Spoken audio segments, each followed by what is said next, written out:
KB, we've got a heck of a crowd here at Citi Field for the 2024 National League Division Series on FS1, presented by Booking.com. Citi Field, since its opening in 2009, has never seen the Mets clinch a playoff series. They're one win away from doing that, while the division champion Philadelphia Phillies need to win tonight to extend this series to a decisive Game 5 on Friday in Philadelphia. Inside the broadcast booth, Adam Amin, Adam Wainwright, AJ Przinsky, Tom Verducci is with us as well. We have seen multiple Mets come up with clutch hit after clutch hit over the last couple of weeks. But Pete Alonso came alive in the wild card series, and the polar bear has awakened from hibernation. The star on the Mets is Francisco Lindor. But the other guy is Pete Alonso. He's a free agent possibly at the end of the year. And you're right, Adam. He has risen from his slumber and has feasted on pitching in the playoffs so far. What has he done? He's hit huge home runs. The home run in Milwaukee to get them here. The home run earlier in the series, and then the home run yesterday to get them going off Aaron Nola. The key, they're all opposite field. All three home runs from Pete Alonso to right field. That is a great sign if you are a Mets fan. It means he's seeing the ball well, he's using the whole field, and he is letting the ball travel so he can bear clawed out to right. AJ, you've talked a lot about this. The Phillies need to be the first team to score tonight to take the crowd out of it. The offense, Waino, has to get going, and it has to be a team effort tonight. Yeah, this is an offense that's built from top to bottom to be like championship caliber. The 1 through 5 guys have stepped up in big situations, especially in Game 2. What we have not seen is the bottom half of that order, 6 through 9. You can see they're 4 for their last 41. Only 1 extra base hit with 13 strikeouts. If this team is going to be a total team offense, they really need the back half of that order to step up today. And Ranger Suarez has been so crucial to this team in the postseason the last couple of years. He did not have a very good second half, but playoff Ranger is what Rob Thompson expects tonight. Well, if you were going to name a first half Cy Young, Ranger Suarez would have been it. And they're hoping that he returns to that form today because of the second half of the season. He's not been himself. He got hit in the hand. He had some back problems. But ever since that, he has not looked like himself. But we've seen him in the past. We've seen him in the postseason. He is a wizard in the playoffs, and that's who they're hoping they get on the mound today. It is the Mets 1 win away from the league championship series. It is the Phillies desperate, backs against the wall to try to force a Game 5. These two division rivals from Citi Field next on FS1.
For the first time, these two longtime rivals playing in the postseason. It was the Mets getting late inning magic, 5 in the 8th inning to win Game 1. A back-and-forth affair, and the Phillies offense got going with the Castellanos walk-off to win Game 2. And then last night, 7 sparkling Sean Manaea innings and a 7-run outburst for the Mets' best performance of the playoffs. It's 2-1 in favor of New York. We saw the Phillies offense trying to get going. As you see the weather tonight, 67 degrees, another chill in the air, feeling like October baseball. We take a look at today's same-game parlay. It is available now on FanDuel. Tom Verducci, the offense for the Phillies, 2 out of the 3 games has not gotten much traction. What can you tell us about this offensive performance so far? Well, Adam, the Mets have thrown a boatload of secondary pitches to use the Phillies' aggressiveness against them. The Phillies have swung out of the zone 35% of the time. That's up from 30% in the regular season. And today they face Jose Quintana, who is a master at getting hitters to chase his changeup. Now, after Game 3, Phillies manager Rob Thompson held a clubhouse meeting in which he told his team a quote from Joe Torre: "Do the little things and the big things will happen." Adam. Thank you so much, Tom. 4 postseason losses in a row and facing elimination. Rob Thompson hopes that this offense gets going, especially in the early innings. Schwarber had that solo blast in Game 1 in the first, but not a whole lot in the early frames for Philadelphia in this series. Weston Wilson is in left field, the 30-year-old rookie making his first career postseason start, trying to add something new to the bottom of this Philadelphia order. Jose Quintana, the 35-year-old who signed with the New York Mets 18 years ago as an international free agent, now has a chance to take them to the League Championship Series. Yeah, he's had 7 starts since August 25th, 4-1. You see the ERA, .64, under 1 whip, only 12 walks, 34 strikeouts. He has been masterful lately. Loves that sinker. That's the pitch that has been a key piece in his arsenal. It is, and you're going to see him work it at the top of the zone. He's going to work that sinker and that 4-seamer up there on the hands of the righties, away to lefties. He's got that good curveball and a very good changeup off the back of it. Kyle Schwarber leads things off here in Game 4 from Citi Field.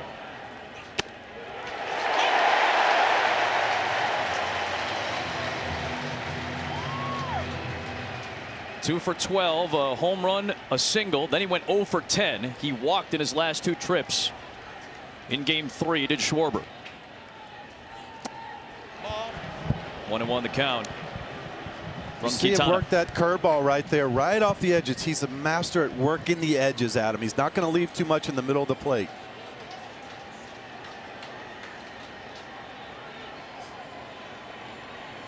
A 1-1 pitch to Schwarber.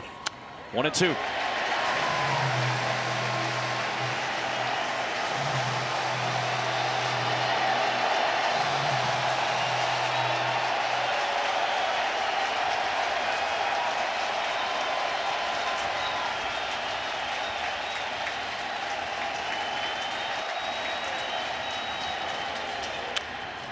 Tapper foul up the first base line.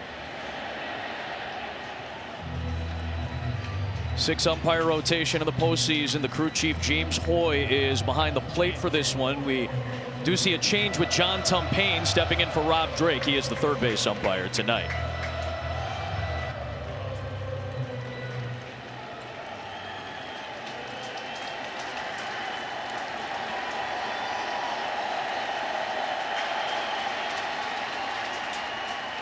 Got him. 1 away.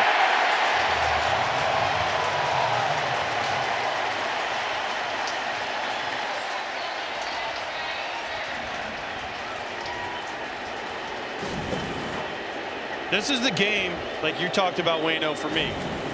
Breaking ball away. You see Schwarber way out in front. Quintana is one of the lowest pitchers in the strike zone in all of Major League Baseball.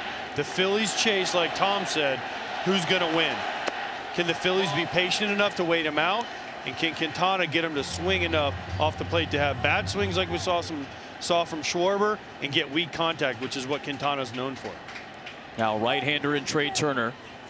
And it's a ball and a strike. The sinker for Quintana so important, especially against right-handers. You know that he's going to try to pound that inside against him too. Both pitchers, in fact, that's part of the plan. That right there, that four seam, that's his bread and butter. He uses it up and in. He's actually started throwing that sinker more than his four seam the last 2 years. It seems to be a trend here with these Mets.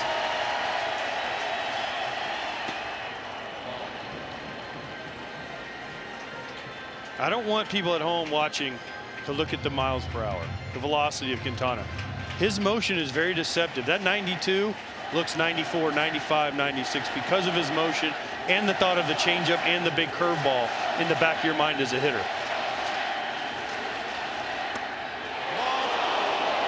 Also a great thing to add to what you just said, AJ. You're exactly right. When you locate your stuff, it's like adding 2 or 3 miles an hour. If you're down the middle, it takes it away. Turner lifts it in the air, right center field. It'll be the birthday boy Starling Marte for the second out.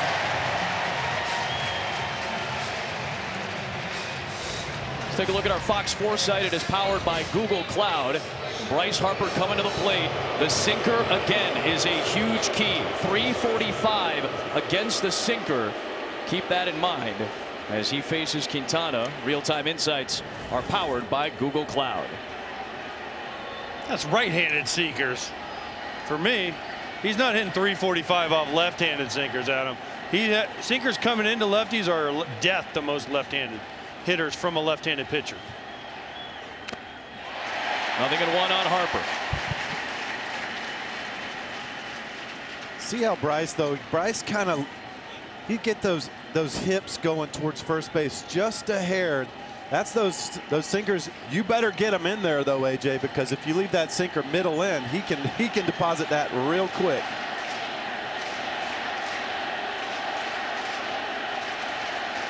Oh, 1 to Harper. Way inside that time. To your point, Wayno, if you're going to get it in, you better get it in. Get it in there, but you know what? That's a great effect pitch right there. Gets him off, down and away. He's got the curve and the changeup as well. Not afraid to throw lefty on lefty. Harper fouls it away, and it's 1-2.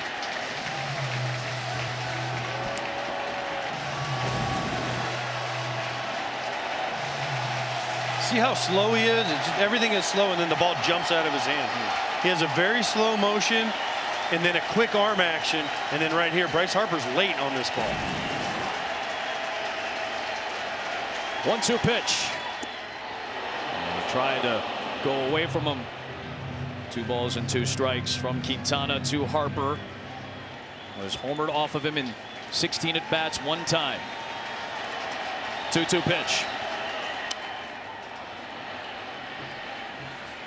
Check this motion out one more time right here.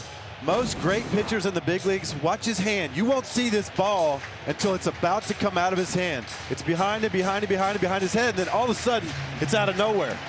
Great pitchers hide the ball really well.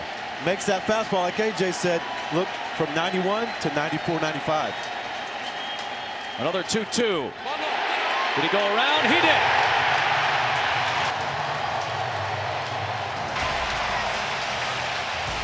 One, 2, 3 in the first with a pair of strikeouts to the bottom of the first in Game 4.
Mets come to bat in the bottom of the first.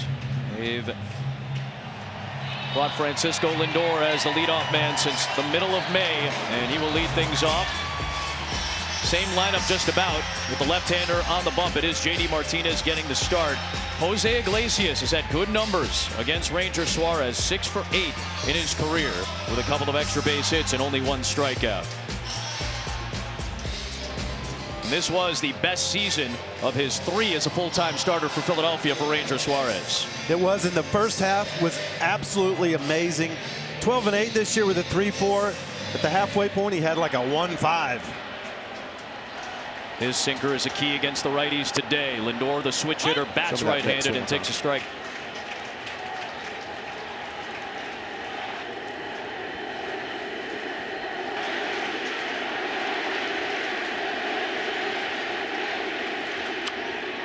Quickly 0-2 on Francisco Lindor. And much differently than some of the other pitchers we've seen this series, Ranger uses his sinker, curveball, four-seam, changeup, cutter at the same percentages every year. He knows exactly who he is, which is a great thing when you get in these big moments and you know who you are as a pitcher, you know how to use your repertoire and how you like to do it. It helps you settle in. It helps you be more calm in the big moments. Home with a 1-2 to Lindor, and it's 2-2. Watch Ranger Suarez. Low. Everything is low, low, low, low. Down. Can the Mets lay off? Can they make him throw the ball up? Can they elevate the ball? The key to hitting to Ranger Suarez is he'll give up hits, but you got to get him in the air. And he gets the strikeout on a curveball on Lindor. 1 away for Suarez.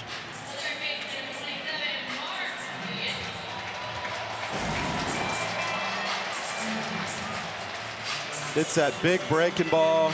And everything Ranger throws, it just has a little bit more depth, a little bit more movement than your eyes can pick up. He's got a little bit more metrically movement than anything else. Vientos out in front of a curveball, and he fouls it. To AJ's point, Suarez's ground ball rate is about 11% higher than league average. Vientos wants the ball up. He has been crushing it over the course of the playoffs. That one's way up, and it's 1-1. But that was a purpose pitch. That was, hey, I'm going to show you up. I'm going to show you up and then try to back you off. Now we can go sinker down and away, change up down and away. Nothing wrong with early in a game trying to establish something into these righties. Quickly 1-2 on Vientos, who has not had great success against Ranger Suarez. Just 3 for 15 with 7 strikeouts.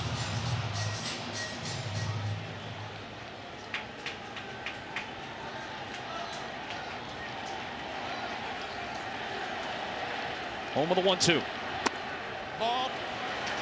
Suarez last pitched in a game on September the 27th at Washington nearly 2 weeks ago. He only went 2 innings, as these guys talked about. It's been a struggle in the second half, but he pitched last Wednesday in Philadelphia's intra-squad scrimmage while the Phillies were awaiting the winner of the Mets-Brewers series. That's the last start he made in the regular season. He tossed 2 innings in the scrimmage, needed just 21 pitches, and looked like he was at 92-93 most of the day. A 2-2. Vientos towards the gap, left center field. Well struck, and that's going to get to the wall. Another extra base hit possibly for Vientos, and he's got it.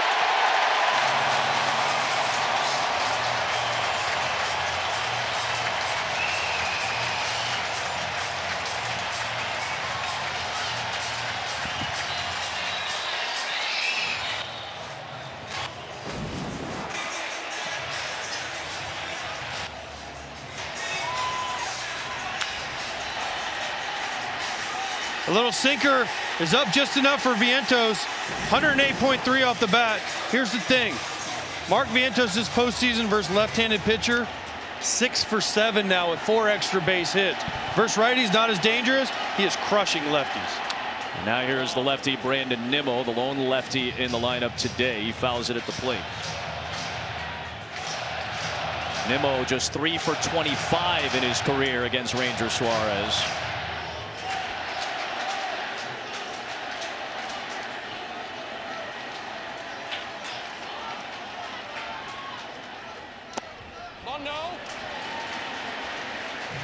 No swing, and the count is even on Brandon Nimmo. Home run in game 2. He's had clutch hits in the late innings in particular throughout the first 2 series for New York.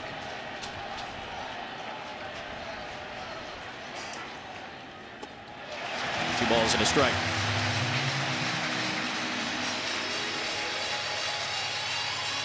They've got Alec Bohm playing even with the bag off the line at third. The rest of the infield slightly shaded for the left-handed hitting Nimmo.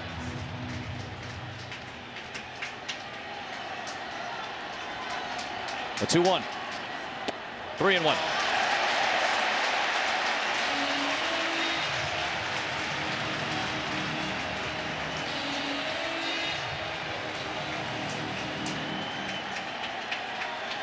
Pete Alonso waits on deck.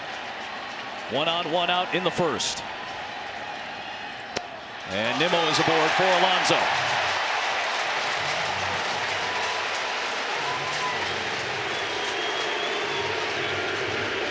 Let's take a look at StatCast 3D, powered by Google Cloud. AJ, to your point, in the open, the opposite field home runs are back in this late stretch of the season. And that is a great sign if you're a Mets fan or a Pete Alonso fan. 34 home runs in the regular season. Only 4 of them were considered to go that way, but he's hit 3 already in this postseason to right field, seeing the ball deep and putting good swings on baseballs. Just 2 for 17 against Suarez without a home run. He'll take ball 1. This is what you want to do if you're the Mets against sinker ballers, Wayno. You know this. They typically struggle early in games till they get relaxed, loosen up, the ball starts moving more. Mets have to take advantage of Ranger. That's a clutch pitch right there. He gets the call. It's just off the corner, but he needed to get a strike over because that was 4 out of 5 in a row right there where he was not locating, and the Mets are going to make him come in the strike zone. 2 on, 1 out in the first. 1-1. Inside of Pete Alonso, 2-1.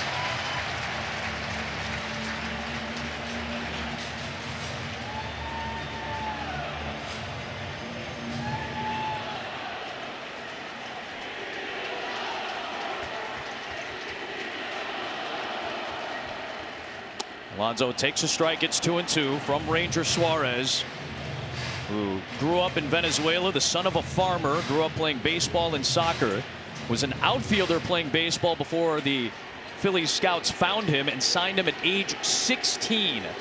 That was 12 years ago. It's 2-2. Fouled back by Alonso. Count remains at 2 balls and 2 strikes. He has spent his entire career in the Phillies organization. It is his 8th career playoff start.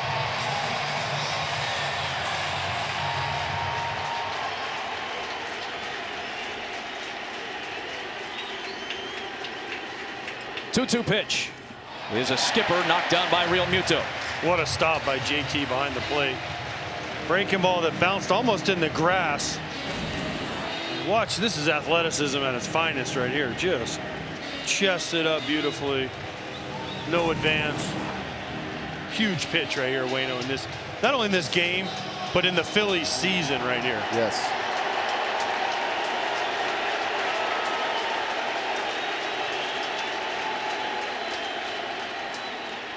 And Suarez was almost at the end of his delivery. Alonso was granted time by James Hoy, the home plate umpire and crew chief.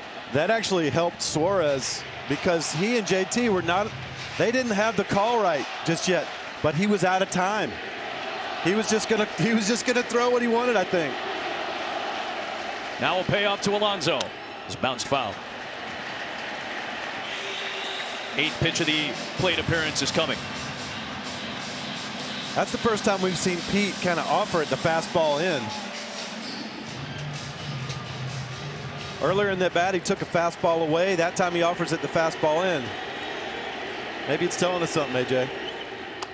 Breaking ball grounded to the left side. Bohm charging, trying to apply the tag. He did not get it. The throw to first is in time to get Alonso. He tried to tag Vientos. You saw the third base umpire, John Tumpane, say safe. So heads up play by Bohm to still get the out at first base. Rob Thompson may be considering a challenge on the tag at third. I don't think he got him at third, but it was close at first. He misses him there. But because he tried that tag, they're going to review it. He bobbles the ball, and therefore Pete busted it down the line. He's safe. Play at first base. And Alonso on a close play could be safe. We'll see. On that angle, it looked like his foot was down before the ball entered the glove area of Bryce Harper. Yeah, good job touching the first part of the base. Right there, if he'd have ran that base, if he'd have put his foot in the middle of the base, he would have been out. And this is a replay review. It is presented by Zoom. So important to hit the very first beginning part of the base. The call on the field is overturned. The runner is safe. New York has 2 remaining challenges.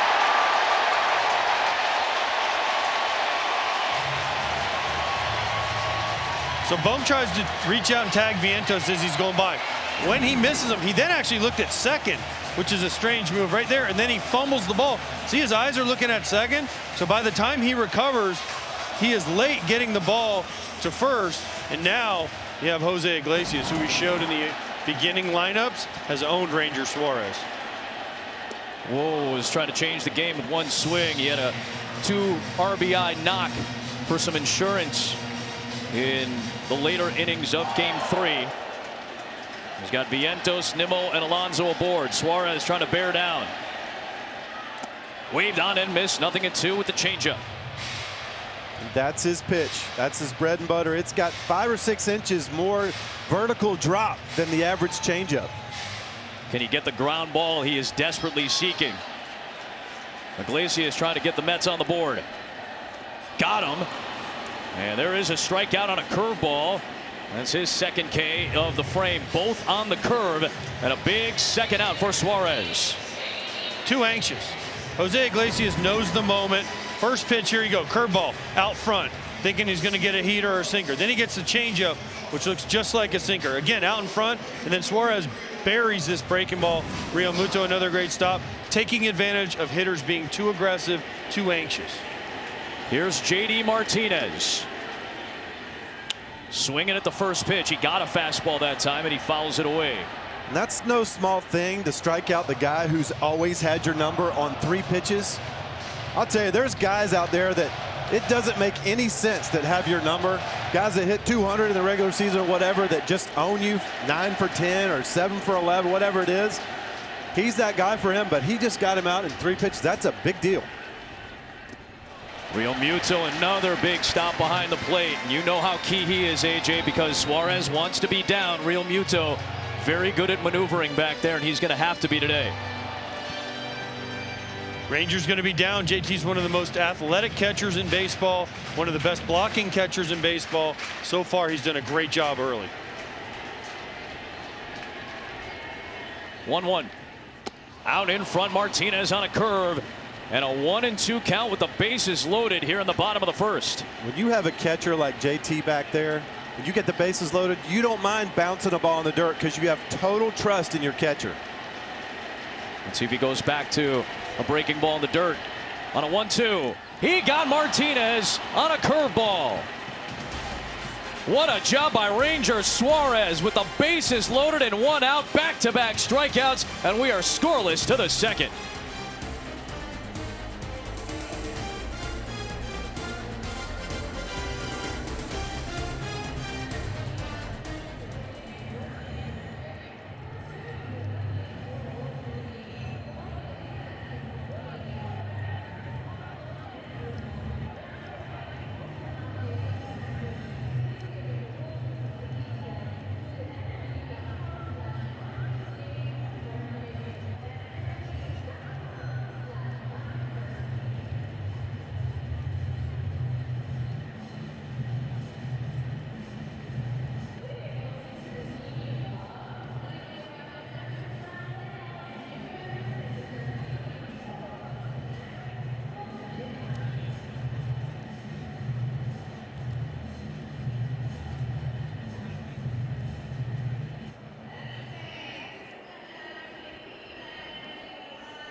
Major League Baseball postseason continues. Yankees and Royals getting going in a bit on TBS for Game 3. Dodgers, Padres, with the Padres on the brink of heading to the LCS. That'll be tonight after we're done on FS1. High familiarity matchup. Quintana and Castellanos have squared off 53 times between the regular season and playoffs in their years in the major leagues. A 1-0 to Castellanos is skied right side Alonso. And he's just got enough room to retire Castellanos. 4 up and 4 down against Jose Quintana. As we get set for Dodgers Padres tonight, Fernando Tatis is on a different level right now, and the Padres are feeling good. He's the hottest guy on the planet right now in this postseason. 4 home runs and 0 strikeouts. That's the key. 0 strikeouts and almost a 2 OPS. Here's Alec Bohm. 3 for his last 37. And that is since the Phillies clinched a playoff spot here at Citi Field on September the 20th, where Bohm had 4 hits and 4 RBIs. Since then, he has struggled mightily, but he's ahead in the count 1-0.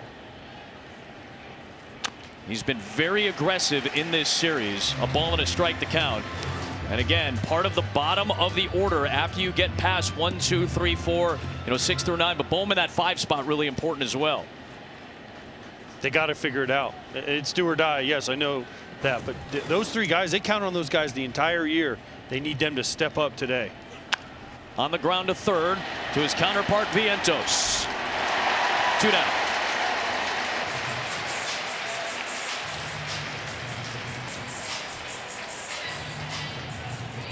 That's that pitch he just can't lay off. He just keeps offering it that fastball or cutter up and in. And they're going to just keep throwing it to him if he keeps swinging at it. This guy, for me, though, is the key to the bottom half of this order. JT Realmuto. He is a force back there. Or can be a force back there. I know he's not swinging it well right now. But JT Realmuto is one of the best all-around baseball players in the major leagues. When he gets going offensively, this lineup is really deep. He'll take a strike to even up the count at 1-1. He had the knee problems earlier this year. He just doesn't look the same offensively. He doesn't. The swing is a little bit off, whether it's timing, whether he's compensating for his knee, which he says is healthy. I don't know. He just looks different.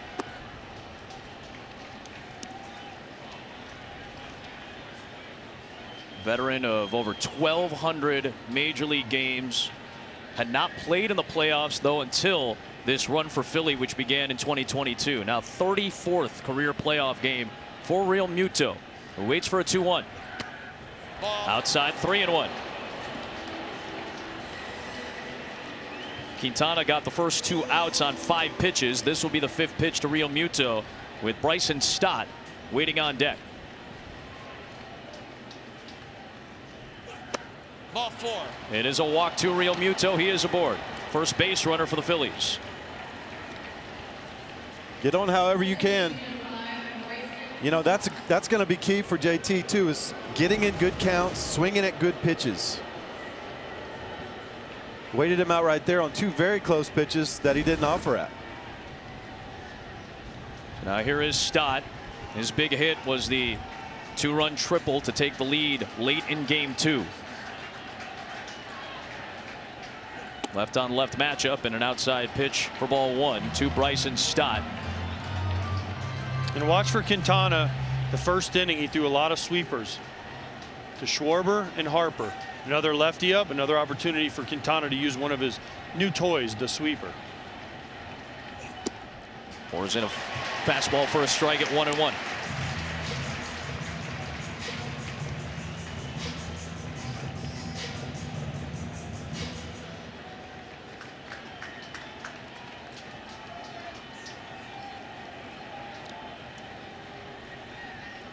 One on and 2 out. The 1-1 pitch. Ball. 2 balls and a strike on Stott. They did not start yesterday's game with the lefty Sean Manaea going, but Stott does have decent numbers against left-handers.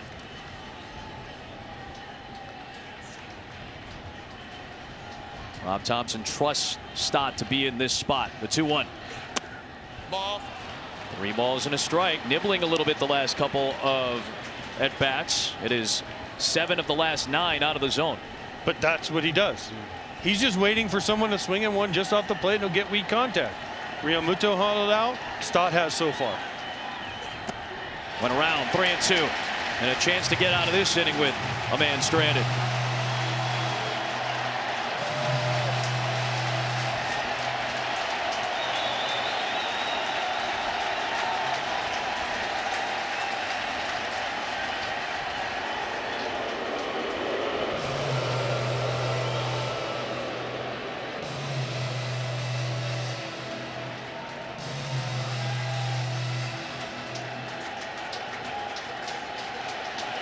Realmuto will be off with the 3-2. He struck him out.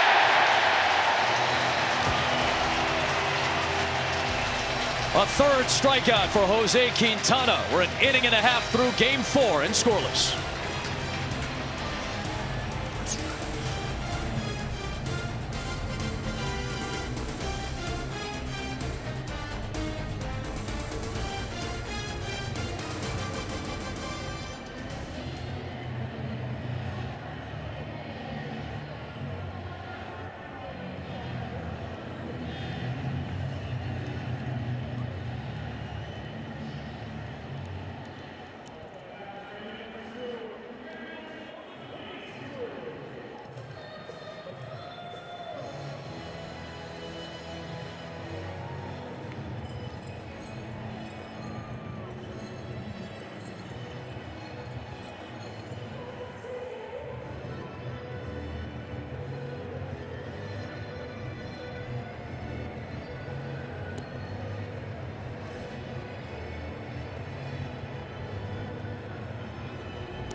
Where what the players are wearing on field during the postseason. Check out the largest selection of authentic jerseys, caps, hoodies, t-shirts, and more. MLBshop.com. Starling Marte takes a strike, celebrating his 36th birthday today. 4 hits in the postseason, all of them to center or right. It's very Marte-like, using all fields. It's a ball and a strike. We saw Francisco Alvarez rubbing his bald head for good luck, I guess, in the first inning. Ball. Veteran presence and now 36 years of age. You see Suarez kind of look at the umpire like, man, that's a good pitch right there. You know, these guys need those corners. Marte lifts it foul. They need those corners, but I'll tell you what, if these hitters keep chasing, they're going to use that aggressiveness against them all game long. Kind of seen it from both pitchers Both so far. sides. 2-2 pitch. And it's 3-2. So far, what we've seen out of Suarez is when he gets in a big situation for a strikeout, the curveball is what he's gone to. All 3 punchies in the first inning were on curveballs. He tried to get Marte to fish right there, and he wouldn't. Payoff pitch. Breaking ball, foul. Opponents hit just 189 against Suarez's curveball this year. That was his best pitch. His best strikeout pitch was the fastball, but that curveball was the best pitch overall this year for Ranger Suarez from start to finish.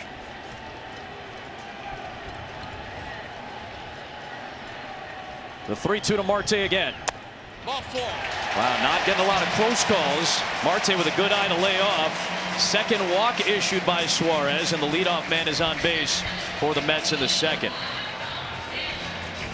Playoff Ranger. Rob Thompson and many of his teammates say he is unflappable. We saw an example of that certainly in the first inning. He has pitched big playoff games, won Game 3 and the clinching Game 5 of the NLCS a couple of years ago. Tyrone Taylor, first pitch swinging. He's aboard with a base hit. Just his 3rd hit in 21 playoff at bats this year. But it's the first 2 men aboard for New York.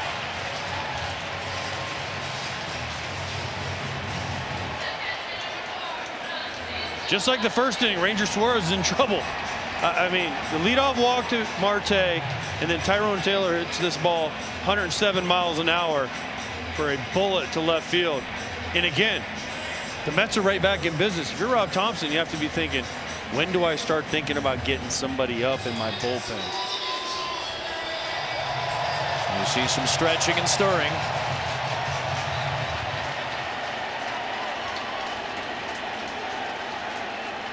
Alvarez. Well, I guarantee you, they go into this game. The bullpen's already talked to the manager. They told them, "Hey, listen, we're gonna be very aggressive out there today. Be ready early on. Don't go down there with your shoes untied or sit in the hot tub the first couple innings. I need you all down there." This is, as you've often heard when you watch playoff baseball, when it's an elimination game, it's an all-hands situation. Everybody, I would say, other than Aaron Nola, who pitched yesterday, is available, and already you're seeing Jeff Hoffman pick up a baseball in the Philly pen. Alvarez fouls it away, and it's 1-2. They're using a big leverage guy, too. That shows you how important it is right now. Rob Thompson thinks this could be the key to the game, getting out of these early jams. Well, you got all hands on deck. You got to use everybody. Yeah. Right. So Hoffman, it doesn't matter first, second, third, fourth, 20th inning. They got to use everybody they can to win this game. He gets Alvarez on another curveball. All 4 punch-outs in the first time through the order on the strikeout. Down to Tom Verducci for more. Yeah, and looking at the pitching plans for Phillies, if they need length, they really don't have innings in the bullpen. What they have is Christopher Sanchez, the starter, is available, but only for 1 inning. Zach Wheeler, yes, Zach Wheeler would be used only in the case of an emergency, but he doesn't have a bulk guy. That's a little bit of the breakdown of options. There's Wheeler, who would be slated to go in Game 5 by Rob Thompson's preference if Philadelphia were to get there. 1-0 on Lindor, 2 on, 1 out in the second. Big cut on a fastball out of the zone. It's 1-1. That surprises me because Lindor is usually so patient. But again, what we talked about in the first inning, big situations. They're chanting MVP for Francisco Lindor. I mean, this ball is at his neck. He usually takes those. But again, chance to send the Phillies home. Adrenaline's up. Anxiousness is up. Lindor uses his timeout before a 1-1.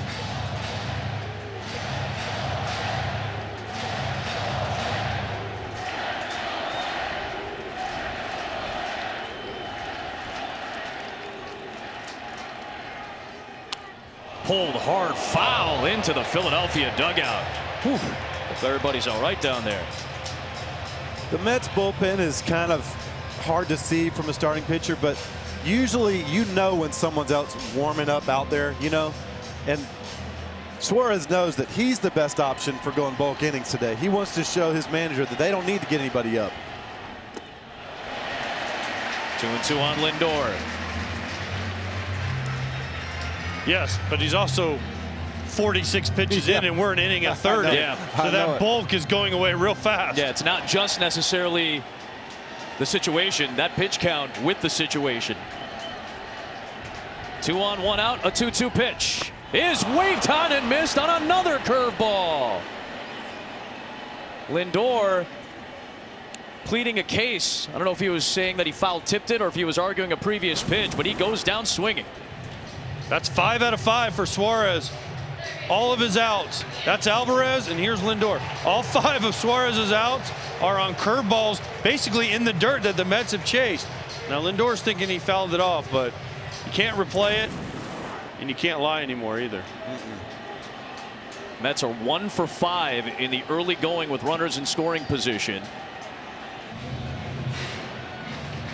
They have struck out 4 times. This is exactly to your point, AJ. When he gets into trouble or when he has a chance to get the strikeout, he's been going to the curveball. Here's Vientos with 2 down and 2 on. Fouling away the first pitch. The 24-year-old trying to get the Mets on the board. Well, that's a good place to start right there. If you're Suarez, you got to make him feel more uncomfortable in the box. Crowd him way in off, and then if he's got one weakness from a left-hander, it's a breaking ball, and that's what's hot today for Suarez. Ball. 1-1. Yeah, but conversely, if you're the Mets, this is the guy you want up. Absolutely. He's raked left-handers his entire postseason. He's already 1 for 1 with a double, and Grimace says, bring it on, Mark. Doubled in the first inning. He's got 7 RBIs in the playoffs. Missed that time with the curveball as he dropped it down and Vientos laid off. So I think I figured out why Vientos has been so hot here at home, especially. Check out his cleats. They're Grimace purple with the sparkles of Swarovski crystals. So he's feeding into the whole Grimace thing. He's wearing my shoes. The 2-1. On the ground, slowly hit. Fair ball. Bohm has it, and he will not have a play. He ate it that time. And the bases are loaded for the Mets with 2 outs on a play that felt like Alec Bohm could have gotten it out. He didn't know what to do on this ball. What originally he thought he was going to do is catch it and just touch third, but he forgot who was running on second. It was Marte, and Marte is really fast. So he didn't realize, he thought he had more time. Watch him go right here. He thinks he's just going to grab this and either tag Marte, but then he's like, oh, I'm too far away. Well, Vientos busting it down the line. He didn't know what to do. Just one of those in-between plays. See him wait? So I think he thought he was going to wait, but Marte's there on top of him too quickly. If that's a slower player, maybe Bohm has time to field it and probably just tag the runner out to end the inning. But as you said, even at 36, Marte still has a good amount of speed, and Bohm is having some trouble both in the field and at the plate right now. It kind of bounced a little bit away from third base. I thought he was going to set up like a first baseman and catch that grounder at third and just stay on the base, you know. But I do think it was too far away from third base to do that. It's the second time on a ground ball towards third that he could not get the grip on the ball either. But it's twice he's hesitated on what he's going to do. Yep. Right? Remember the first time he tried to tag Vientos as he went by? That time he thought he could do the same thing to Marte in his eyes. He loses his eyes, therefore he loses the ability to get the grip. So now they're loaded up for Brandon Nimmo. Opposing hitters are 0 for 10 with the bases loaded this year against Suarez, including the first inning. Nimmo bounces one foul. Another big opportunity. Second straight inning that the Mets have juiced the bags. Were unable to score in the first. I think if Nimmo gets on base right here or drives in these runs, Suarez is out of the game. You have Hoffman ready for Pete Alonso. Not ideal for the Phillies.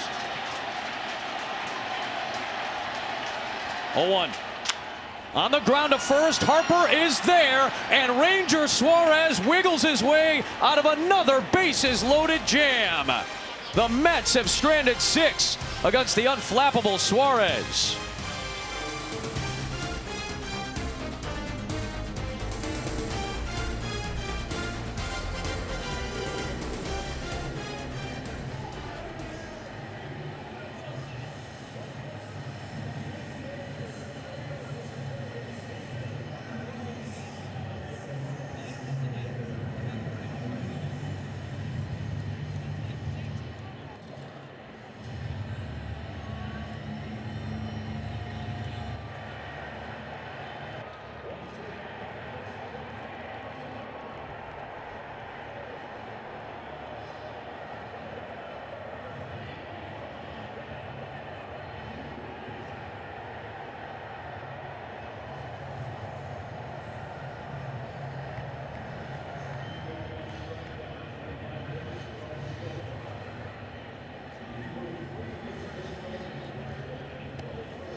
T-Mobile, America's largest and fastest 5G network. Traffic for the Mets in the first 2 innings. They load the bases twice against Ranger Suarez, but he gets Brandon Nimmo to ground out and get out of the inning with nothing across. And on to the third we go, where Weston Wilson, the 30-year-old rookie, makes his first career playoff start. He was actually announced as a pinch hitter yesterday while there was a pitching change happening, so he immediately got pulled. So he never had his first at bat until now. North Carolina native. Played 700 games in the minor leagues before finally getting his opportunity at the big league level last year. And now the biggest game of his life.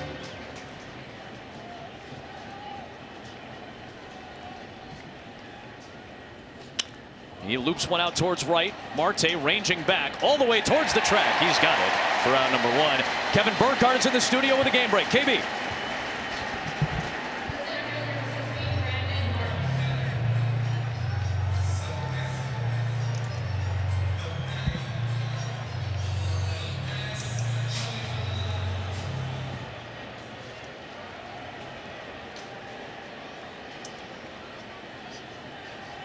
Thanks so much, KB. Wow, they are pitching their tails off right now, are the Tigers. Here is Brandon Marsh. The last time that Jose Iglesias had played in the playoffs until this year, he was on that 2013 Tiger team. He did not play in the 2014 playoffs.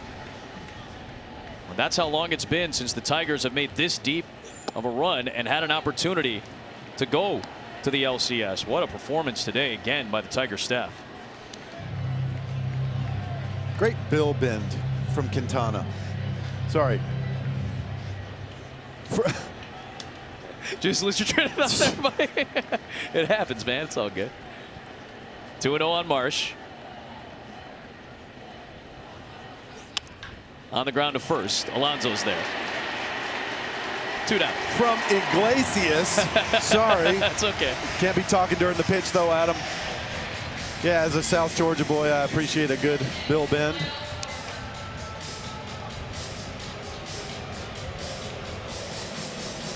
One time through the order for Quintana. So now he's going to face Kyle Schwarber, who has homered off of him 1 time. It's been 46 innings. August the 20th, the last time Quintana gave up a home run. It was James McCann of the Orioles. Got to be careful with Schwarber, even lefty-lefty. Pops it up. Alvarez rips the mask off. And he'll run out of room. You're just trying the announcer jinx, aren't you? Well, I mean, the graphic's up there. What do you want me to say? It's a team effort here, guys. It's a team effort. We got about 75 people in the truck and working on the field. 50% of the viewers at home are going, don't say that. Exactly. All right. Enjoy your fairy tales, everybody. Nothing in 1 on Schwarber.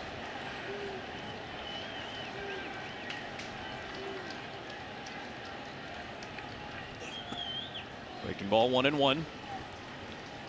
Our excellent Fox Sports crew here in Flushing this entire series, led by Aaron Stoikov and Mitch Riggin. There's a 1-1 pitch to Schwarber from Quintana. A little bit low, skips in.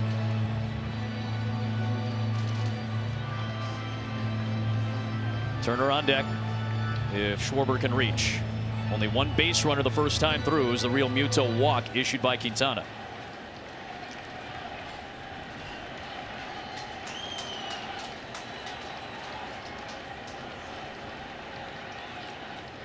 There's a 2-1 to Schwarber. Waved on and missed. It's 2-2. You see, that's set up by all the breaking balls. You've seen curveball, slurve, changeup, all the off speed, and then rush a fastball, and it blows it right by Schwarber. Is one of the best hitting fastball guys on the planet.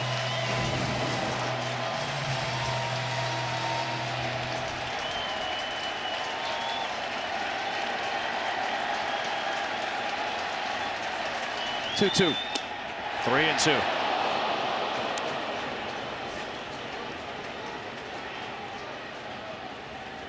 Do you challenge him here, or do you go off speed? You made him look silly with an off speed. I like that fastball away again, honestly. Payoff pitch.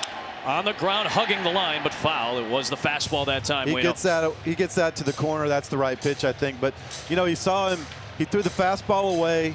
He was laid on. Then he tried to throw off that same shape, the breaking ball off of it, and he laid off of it with no take or with no swing imaginable. That's when you can lock him up with the fastball in the same spot. It's been another long plate appearance for Schwarber in this series. 7th pitch coming from Quintana. 3-2.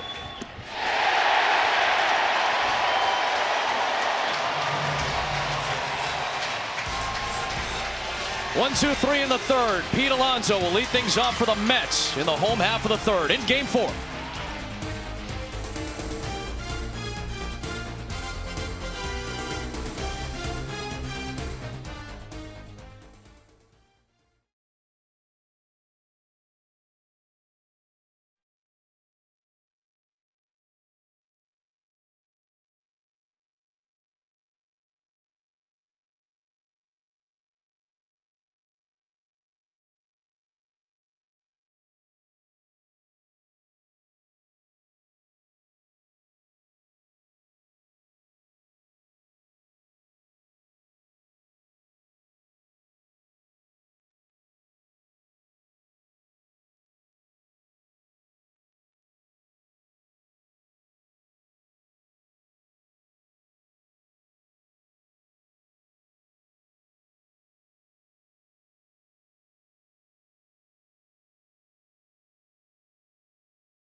Alonso will lead things off for New York in the home third against Ranger Suarez.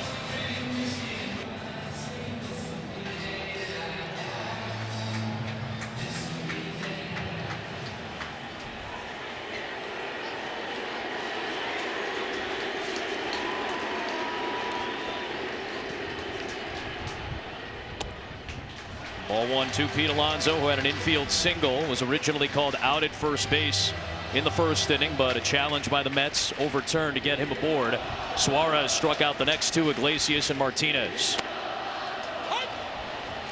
Pete Alonso is absolutely not going to swing at a ball in unless he absolutely has to. He is just hunting out over the plate and waiting for him to make a mistake. Strike two. Just keep going in there and he's not swinging at it. He swung earlier, and I thought maybe he had switched his focus to inside, but I think you're right. I think that was just one time to try to get him off of it and then back away again. You talked about this the other day. You can almost kind of read a hitter's eyes when you deliver, and if they watch a pitch go by, to see where they're kind of leaning towards. Yeah. Well, you watch their eyes, you watch their body motion. Were they, you know, with their top half leaning out over the plate, or was he kind of stepping in the bucket? His eyes have been out over the plate, outer half this whole series. 3-2 on Alonso. And it's not easy to consistently hit that inside corner. That's the hardest spot for a pitcher to hit. on average. Payoff to Alonso. And it is ball 4 on a curveball. So more traffic for Ranger Suarez. The first 2 innings, he's had to pull a Houdini act. He has. He's had to get out of some big jams. He's used that curveball. Man, after my own heart, Adam. I like how he's just stayed cool and calm and made pitches when he needed to. Seemed like 2 big jams. But watch how calm he is right here when he gets to first base. He doesn't care. He's been here before. This is no big deal to him. Look, he's even joking with Tyrone Taylor. Tyrone's like, what just happened? He's like, hey, man, thanks for not hitting that out. Like, he's just, you know, he's having fun with it.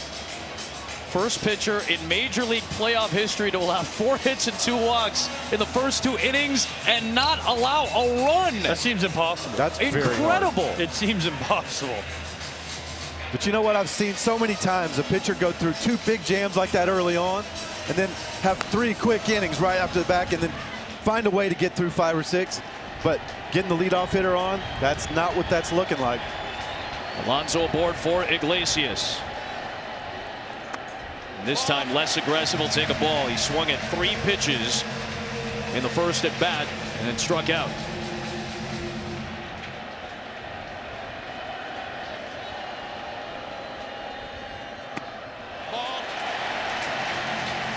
That is 5 straight out of the zone.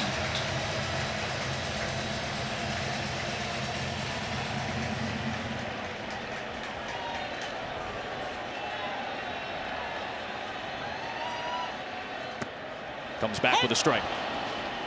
Down, down, down. He is just pounding it down. And the Mets have done a nice job of laying off of a lot of these pitches. That's why they have the walks. And then when he gets it up a little bit, they've gotten the hits. They just can't get the hit with runners in scoring position yet. Big cut on that curve. 2-2. They are not picking that curveball up. No. Yeah. I think you're thinking sinker, you're thinking changeup. You're not. You didn't go up there with big curveball, you know, on your mind, but he has used it so well today. 2-2. Waved on and missed on a curveball again. A 6th strikeout, all on the curve.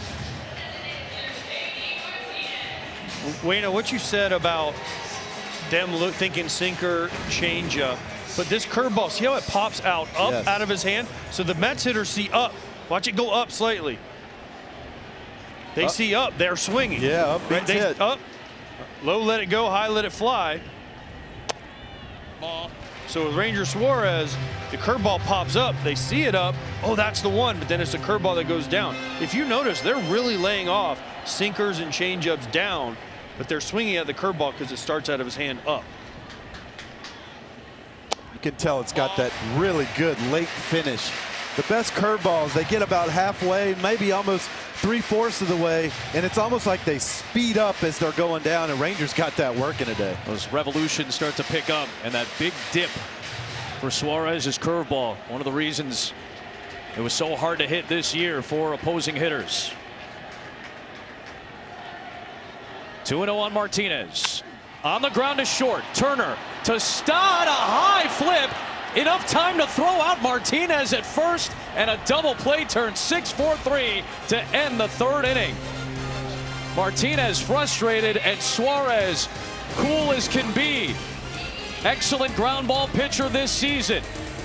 Even with the high throw, plenty of time. We're through 3 to the middle innings in Game 4. Still scoreless between the Phillies and the Mets.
Welcome back to New York, where Carlos Mendoza, the traffic report is a lot of congestion but no runs. Do you look at that more as opportunity lost or encouraged by the amount of base runners? Yeah, look, I'll take my chances. You know, every time we get guys on, you know, we're one swing away. We're creating traffic, like you said. We're controlling the strike zone, but we need to continue to do that once we get guys on. I thought we chased a little too much, especially in the first inning, once we got the bases loaded.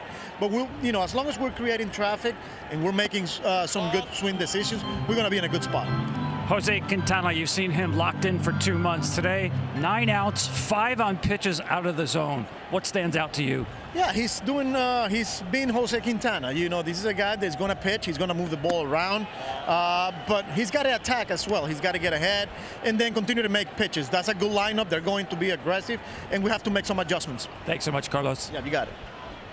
2-0 on Trey Turner, who fouls one away.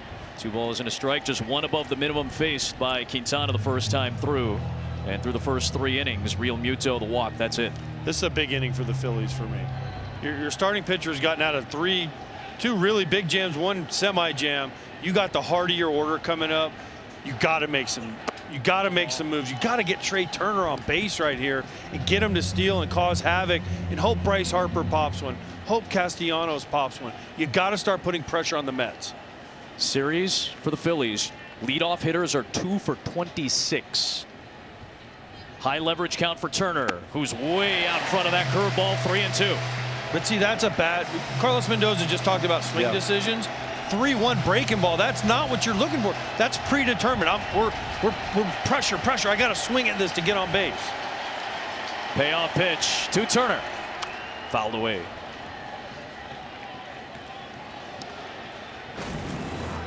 Turner with a little bit of a high toss.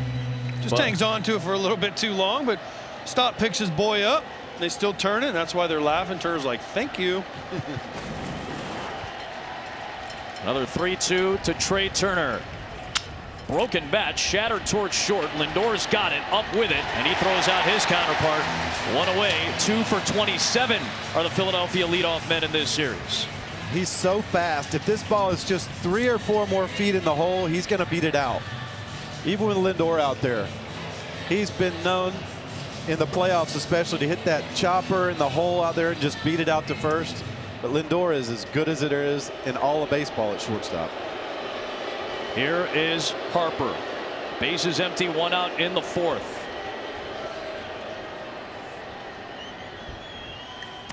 Harper, did he offer? He did not. Ball 1 to Bryce Harper, who struck out on a changeup in the 1st. Did you see Alvarez right there telling him this is not a strike? You can see he's shaking his head. He's showing him the shape of the pitch. This is where I wanted it. Out here, off the plate. He did not want him to throw that first pitch strike breaking ball right there. And I'm thinking about AJ's point now. How much are these Phillies trying to get something on a first pitch? Maybe I'll get a fastball and maybe swing at it hard. There's a 1-0 Harper. Inside. But watch Quintana, what he's doing. He got the 3-1 on Trey Turner. He didn't throw him a strike. Nope. He got him out, right? Here he's 2-0 on Bryce Harper. Will Bryce chase? If Bryce is patient, he'll probably walk him.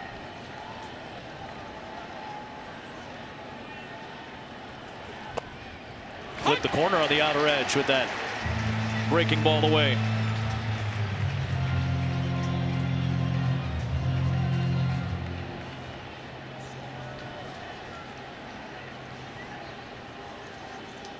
Two-one pitch. Ball. Upstairs, 3-1. Here's that same scenario he just had with Turner, now with Harper, 3-1. But Harper looks much more relaxed. He looks much more under control this at bat. So I don't know that Harper will chase the way Turner did 3-1.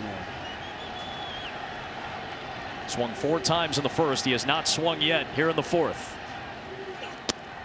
And that is indeed the case. And sure enough, as AJ predicted, it is a walk.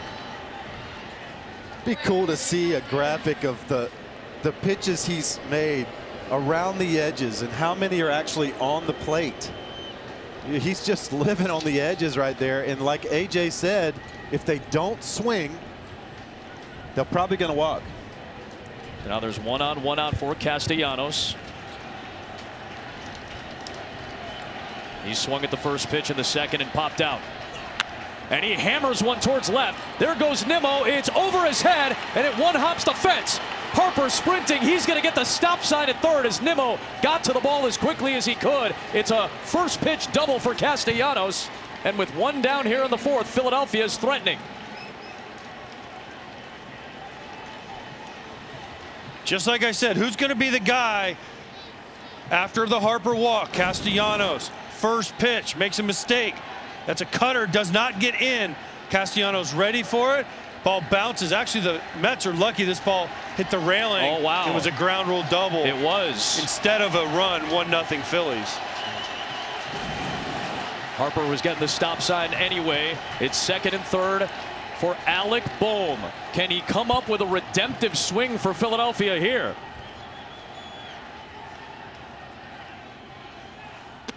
We'll take all the way for ball one. See, if I'm Quintana here, I'm not throwing him a strike. I'm saying, all right, JT Realmuto's on deck. I'm going to try and maybe get a ground ball double play. But Bohm has been so hyper aggressive this entire series. He's been swinging at everything. Just tease him with the edges. See if you can get a pop up or a weak ground ball somewhere. Corners creeping in against Bohm. A 1-0. Takes that one inside. 2-0. Takes the first two. It's going to be interesting. Will he pound him up and in with that four-seamer that he hasn't been able to lay off right here? That's where I'd be going if I was Quintana. Try to get the roll over to third.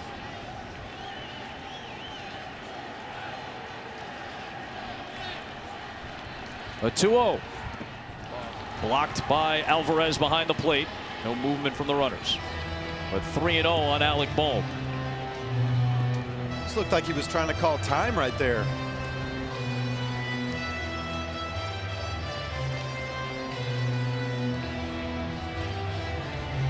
Half the pitches are strikes so far for Quintana.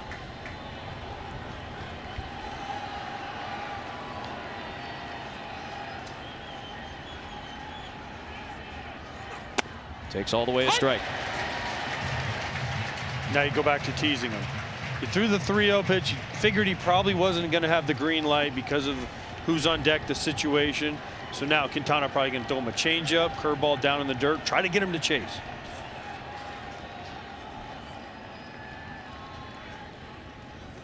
Bohm taps it foul at the plate. 3-2.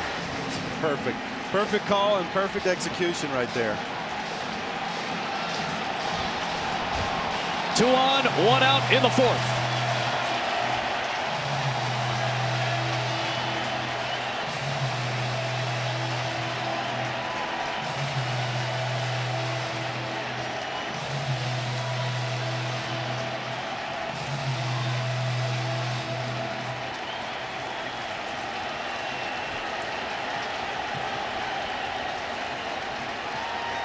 Payoff pitch. Bouncer to the left side. Vientos has it, and he bobbles it. He has no play. Harper scores, and the Phillies strike first in the fourth.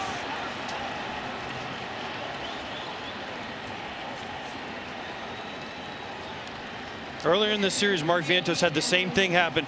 It was Bryson Stott running, this time Harper. Great jumps from third base. Vientos kind of gets caught in between. What do I do? Do I go home? When this ball's hit, though, you got to think I'm going home. The high hop kills it. Even if he throws it home, Bryce Harper's probably safe. Get the out at first. It's only 1-0. Can shut the inning down. You see his eyes aren't looking at the ball. Just get the out, Wayno. As a pitcher, you can live with one run, but now you have the possibility of a huge inning for the Phillies. That's right. One run hardly ever beats you. I do think he beats that. 1 down in the fourth, 1-0 Philly, and now a quick word from Adobe.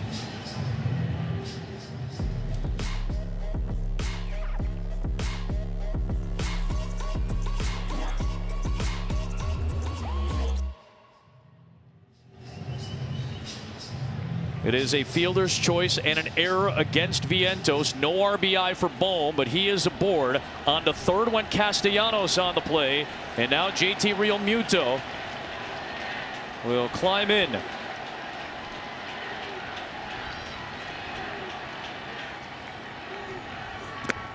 Ball one, knocked down by Alvarez. The importance of contact we just saw by Alec Bohm.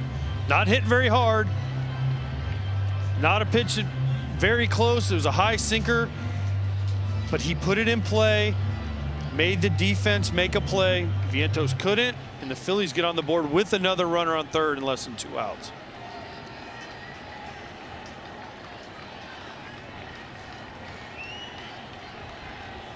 Real Muto takes ball 2.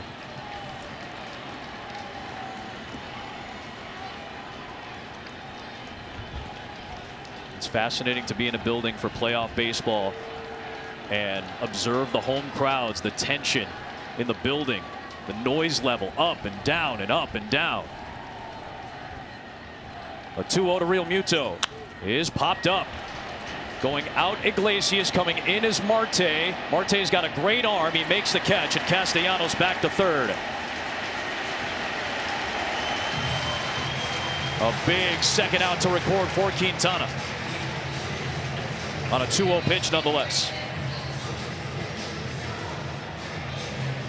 The 2-0, he doesn't give in. He makes a pitch on the edges, lets Realmuto be aggressive, uses it against him. Still Castellanos at third. Bohm on the fielder's choice at first. 2 away for Bryson. Stop the left-hander.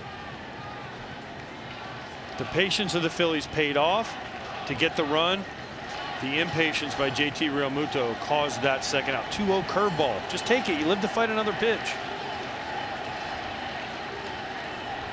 Stott takes a strike.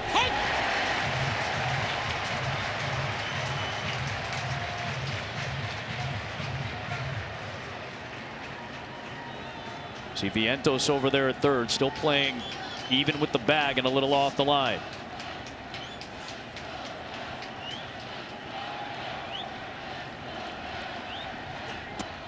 Ball. 1-1. Could tell by Stott's reaction the first pitch. First pitch fastball at the top. Stott's a very good fastball up hitter, especially middle towards the inside part. He had the pitch he wanted to swing at. You could tell he was disappointed he didn't go after that first pitch. Off the fist, into center. Taylor started in, goes back, inning over. Quintana limits the damage, but the Phillies strike first. It's just their second run of the series in the first 5 innings. It gives them the lead to the bottom of the fourth in a must-win Game 4 for Philadelphia.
Already some high intensity innings with a lot of traffic on the base paths for both pitchers. Ranger Suarez has been a magician at times. You see his pitcher profile with his usage so far. All 6 strikeouts on the curveball. Marte takes a strike. Yeah, and when you get into trouble, you got to adjust your game plan. It's, you know, you're not always going to have the same plan every time. You let the day tell you how you need to pitch, and he's got into some big jams. He had a great feel for the curveball early on, and so he could start going after it more when he needed it. Marte fouls it away, 1-2.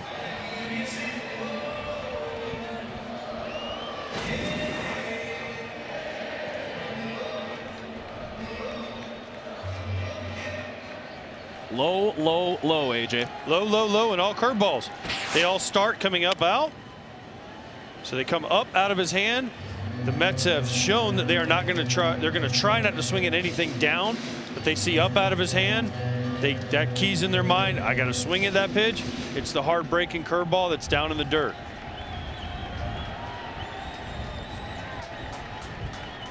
A 1-2 pitch to Marte.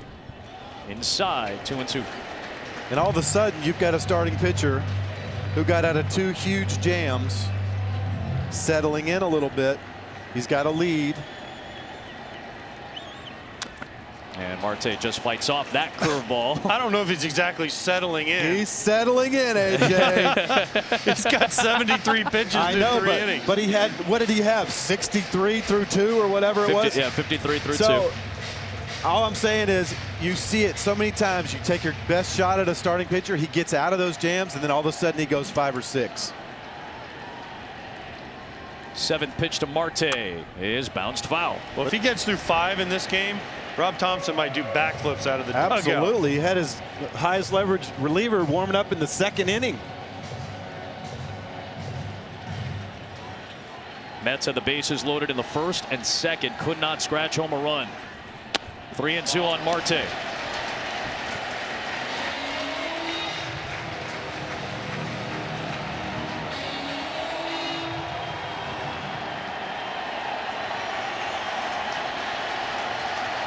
Ninth pitch to Marte. Called strike 3 on a fastball for the first time tonight.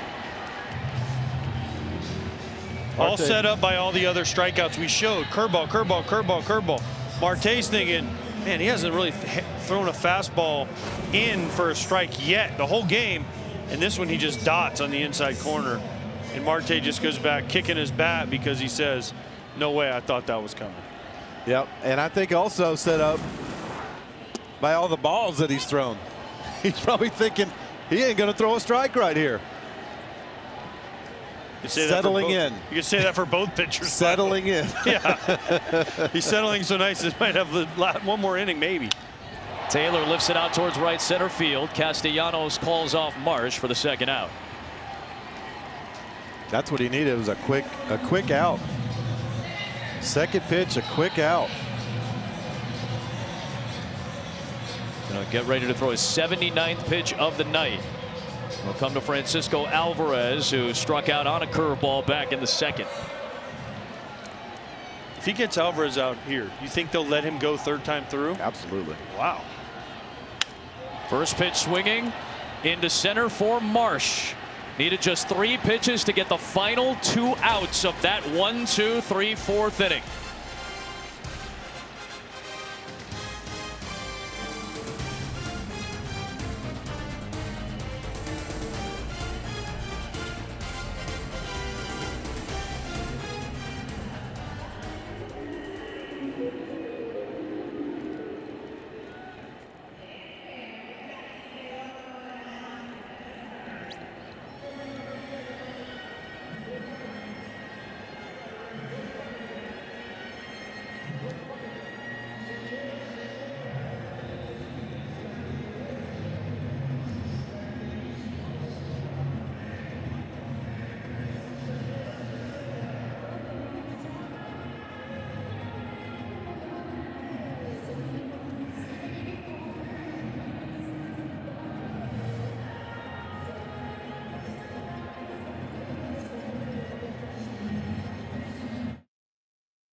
Big noon Saturday coming your way from Provo, Utah. One of the absolute best scenes in college football. Arizona's going to play BYU on Saturday night, but we got Washington and Iowa as our big noon kickoff Big Ten clash. It all starts at 10 Eastern from Provo. 1-0 Philadelphia to the 5th inning in Game 4. Mets lead the series 2-1. The 8-hitter is Weston Wilson, who goes around on a first pitch fastball. 0-1 in his second career playoff plate appearance. Hit for the cycle this year as a 30-year-old rookie. 0-2 quickly from Quintana. Fastball, then changeup. Quintana's made one mistake. It was the double to Castellanos. Other than that, he walked Harper. That's been their game plan the whole time. We're not going to let Harper beat us. No big deal. That guy right there got one mistake. There's the cutter that didn't cut. Hits it for the double.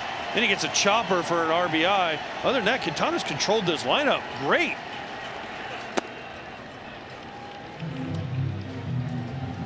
Somehow he's losing. Ain't that baseball? It really is. And it's only magnified here in the postseason. Every pitch with such weight on it. Here's the 1-2 to Wilson. 2-2. And what a move here by Rob Thompson to go to Wilson. Now, he's only played in 48 major league games and now playing in an elimination game. And he's got a full count against Quintana here after being down 0-2.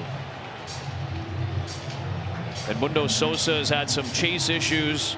Austin Hayes is not really himself. Rojas has not given a whole lot offensively, and they'll use him as a late inning defensive sub.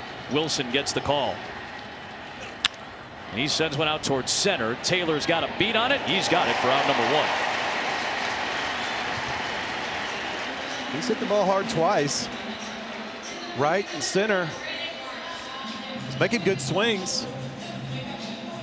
That's one of the guys in that lineup that Quintana's got to just start keeping the ball down on, because he's one of the better up hitters in that lineup. Oh.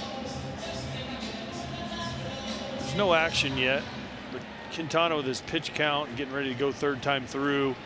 It won't be long, I don't think, because every out that Ranger Suarez deals with them having a lead is one out closer to the Mets having to go back to Philly and face Zach Wheeler. So that starts getting into your mind as a team.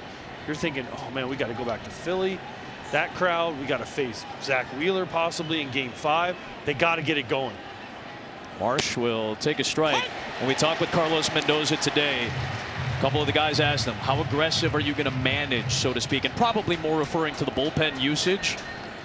But he said, I want to be aggressive. He's kind of managing this like it's the Mets winner-take-all game. 1-2 on Marsh. And plus, you want to win at home. Sure. We mentioned it. They've never had a celebration in the playoffs at Citi Field. This crowd would explode if they got that opportunity. They might explode here with a strikeout. 1-2.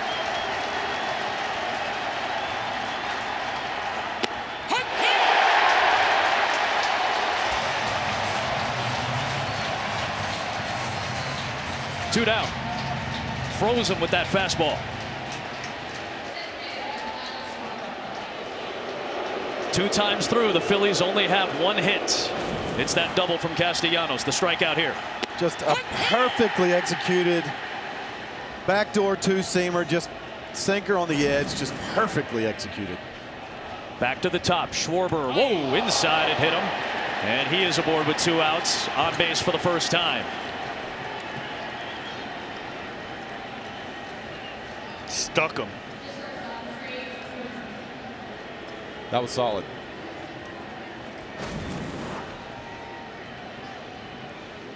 Oh, ribs. Oh, gee.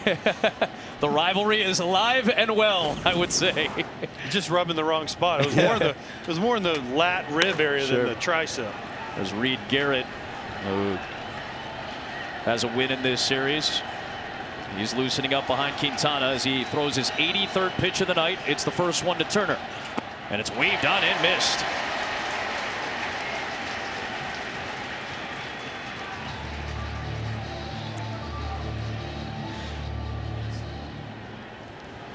Fly out, ground out for Turner.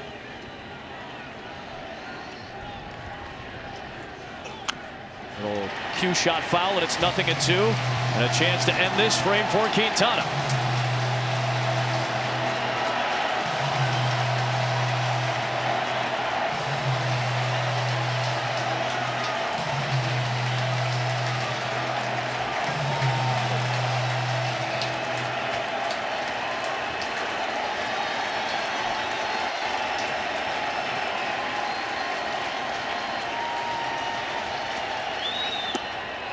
Ball and 2 strikes on Turner.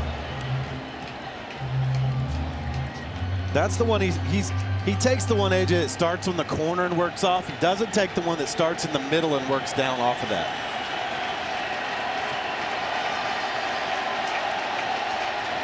One, 2.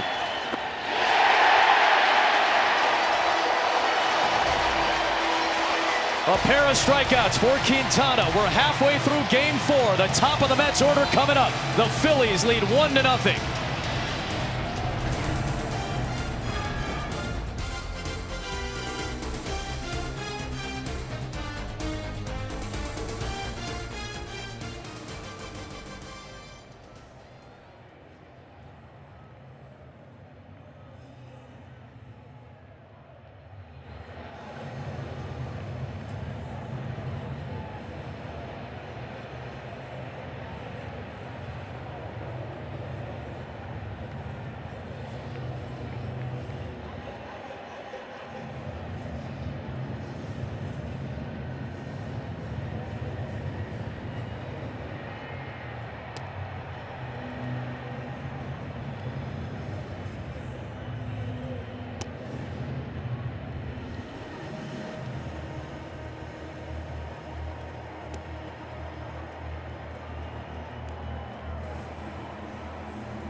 Spent so much time together, though, if you were the manager there.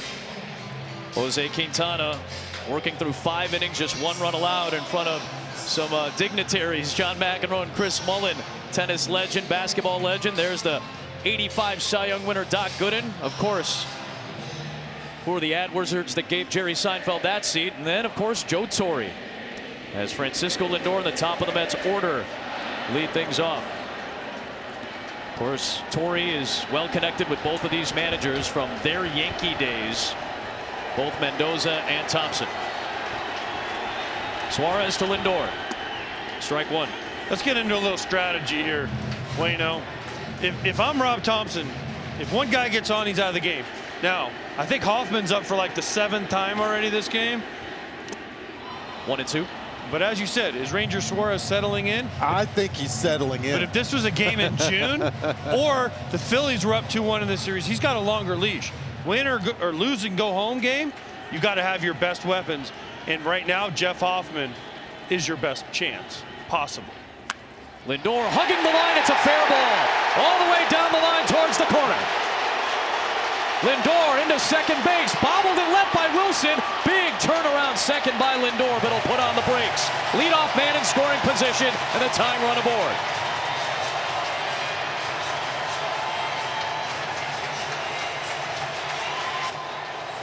They're ready.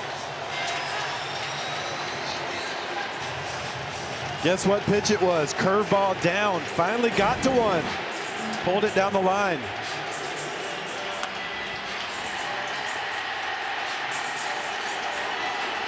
Just perfect placement. And then Weston Wilson down there just, I don't know what happened. Now, how does Vientos get him to third or drive him in? Strike 1-2 Vientos. Rangers looking over there at Thompson going, this is how I've got my outs all day. This is normal for me.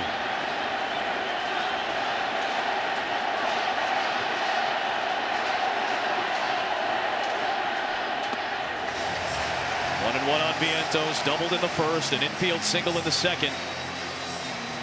12 hits in the playoffs so far for the 24-year-old who was in the minor leagues to begin the season. A bunch of changes were made by New York in May. One of those big changes was Vientos up. Taps one foul. It's 1-2. A changeup that time from Suarez. Suarez wants Vientos to pull the ball on the ground, keep Lindor at second. Vientos is fighting to get the ball to the right side to get Lindor to third with less than 2 outs and give Nimmo a shot.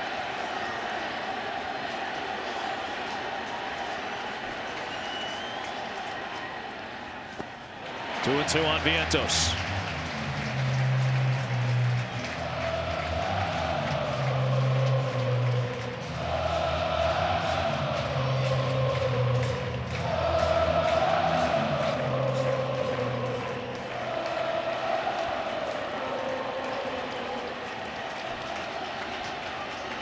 Suarez disengages. You really can't say enough about the crowd here. They are on every pitch. Both of our stadiums so far have been absolutely incredible atmospheres. Awesome. And it just feels different this time of year.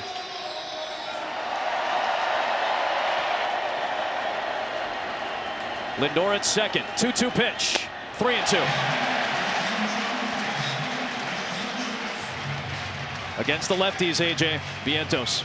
And 2 for 2 tonight already with a double and a single. So this is the guy if you're the Mets, especially against the tiring Ranger Suarez. Payoff pitch is tap foul. If I'm Ranger right here at 3-2, look, there's no reason. What did he show you in that last swing? There's no reason to throw him a fastball right here, AJ. No way in the world. He is crushing left-handed fastballs. You have to make him hit that curveball. 90th pitch is tap foul again by Vientos. It'll be the 8th pitch coming. And now what Rob Thompson has done is he's painted himself into a corner. Yes, you have Hoffman up. He's right-handed. But you got Nimmo on deck, who Ranger has owned his entire career. Ball 4.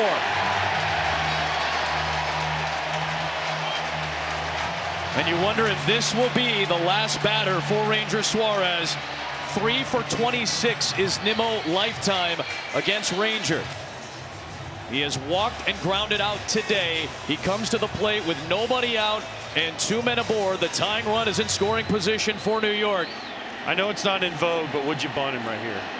Would you bunt him right here? The guy who can't, I mean, he's got numbers against him. I think it's a great play to bunt. I just don't know how comfortable Nimmo would be doing it.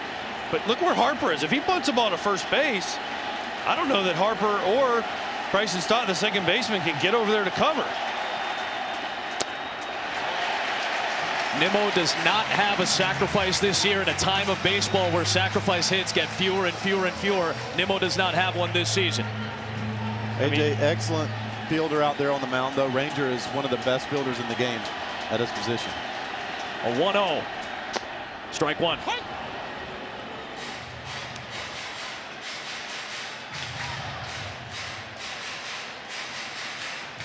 Well, this has got to be Rangers' last hitter. I mean, unless Nimmo hits into a double play. But other than that, there's no way that he faces Pete Alonso. Popped up off the fist. Bohm is over near his dugout, and it's out of room, or out of play. He's out of room, and it's 1-2. I think even if he hits a double play, this is his last hitter, AJ.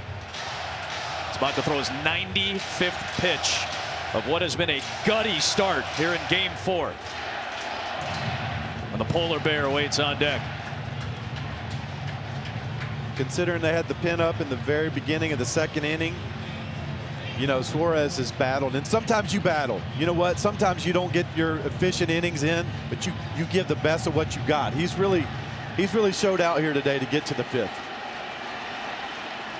1-2 pitch. Ball no. Yeah, tough take, a good one by Nimmo. 2-2. That's the pitch they wanted him to swing and miss at. Left on left changeup, great eye by Brandon Nimmo.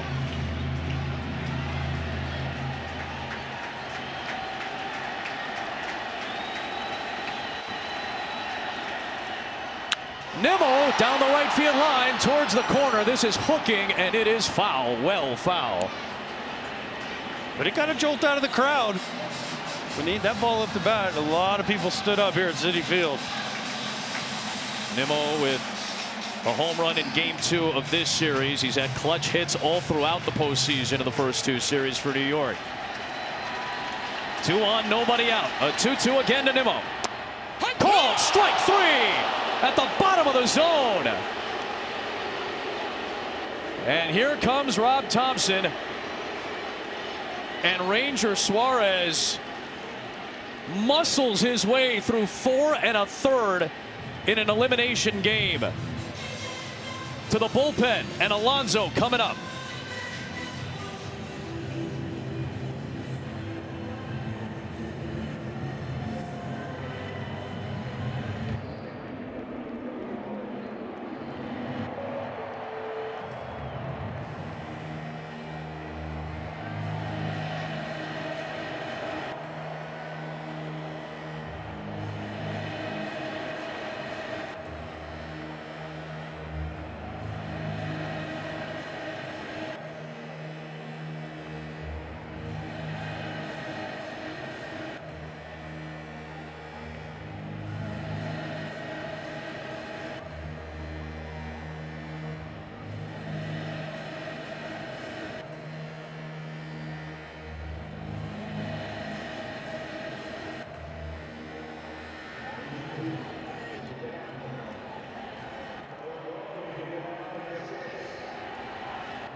Big moment, Game 4, bottom 5, 2 on, 1 out, and Pete Alonso's coming up in a 1-0 game. And the Phillies will turn to their bullpen. One of their top arms, an all-star for the first time this year in Jeff Hoffman. But it's been dicey in this series. 8 of the 10 inherited runners have scored, 12 runs charged in 9 innings to this Phillies bullpen. Lindor doubled to start the inning. Vientos walked. Nimmo struck out against Suarez. And now it's Alonso against Hoffman. Foul back on the first pitch from Hoffman, who has won a game and lost a game in this series. Gave up the Vientos RBI to tie it in Game 1. Ended up taking the loss. Won Game 2. Needed just 3 pitches and got 1 out in the 9th. Phillies walked it off for the win. 0-1 to Alonso. Nub foul, 0-2. We watch Lindor. He's starting to creep a little bit, possibly steal third base. He had him timed up pretty good right there. He just didn't trust it. Hoffman needs to pay real attention to Francisco Lindor at second base. Stole 29 bags on 33 tries. It's one of the best seasons of his career on the bases. Vientos behind him at first, and an 0-2 to Alonso. 1-2.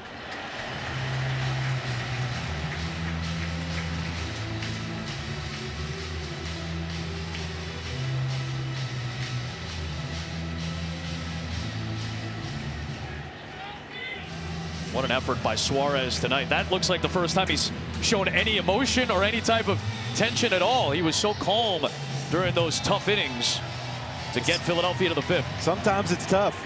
He's going to sleep well tonight. Exhausted, you think, mentally and physically? As long as Hoffman gets him out of it anyways. A 1-2 pitch to Alonso with 2 on and 1 out in the fifth. Sees the pitch clock and comes home. And freezes Alonso with a slider, 2 down. And the pitch clock is right behind where the runner is taking his lead. So he can turn around and check the runner and the pitch clock at the same time. Meanwhile, making a great pitch, freezing him there on the slider. Kind of started in a little bit more than he wanted to, huh? That was not where he wanted it. That's the old, oops, I threw a front door slider, and everyone's like, oh, what a great pitch. You meant to do that. He did not mean to do that. Here's Iglesias. 0-1.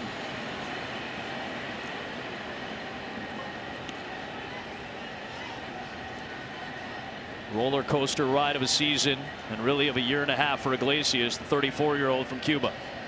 Alonso frustrated.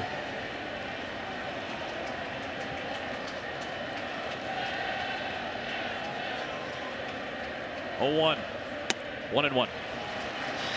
2 strikeouts for Iglesias, both on curveballs against Suarez. 2 of the 8 punch-outs for Ranger Suarez tonight.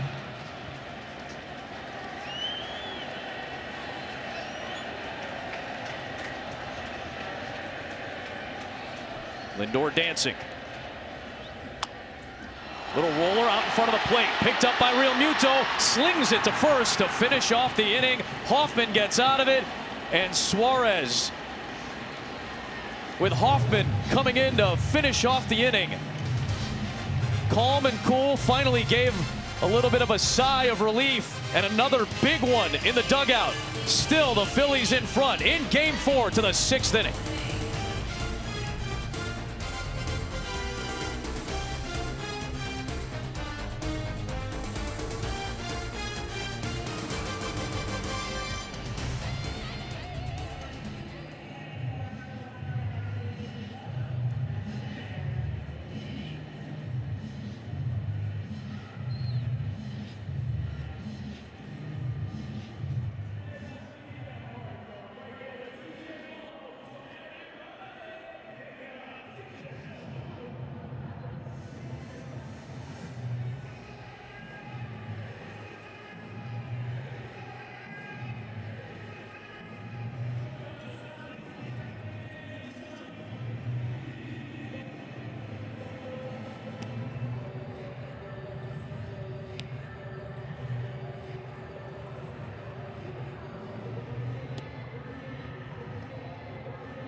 Major League postseason continues. Game 3 of the ALDS between the Yankees and Royals on TBS. Game 4 of Dodgers Padres at 9 Eastern when we're done here on FS1. And it's been a good one here from Flushing.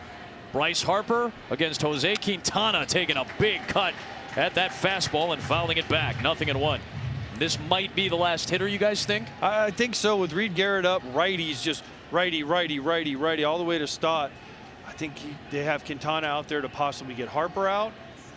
Then you go to your bullpen to try to keep it at 1-0. And remember, Castellanos hit a hard double against him for the only Philadelphia hit. Ball. Close pitch doesn't go Quintana's way. That looked like a strike on Fox Box. Pretty good to. I'm a little biased on pitcher zones usually, but it looked pretty good. That's the old MVP pitch. Bryce Harper's got some MVPs, so you don't get that called on him. 1-1.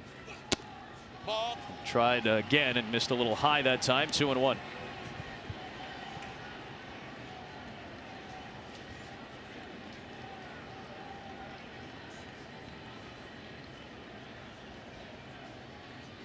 Quintana's 2-1. Harper hits it hard towards the corner in right field. Marte is over. That'll get down for a base hit.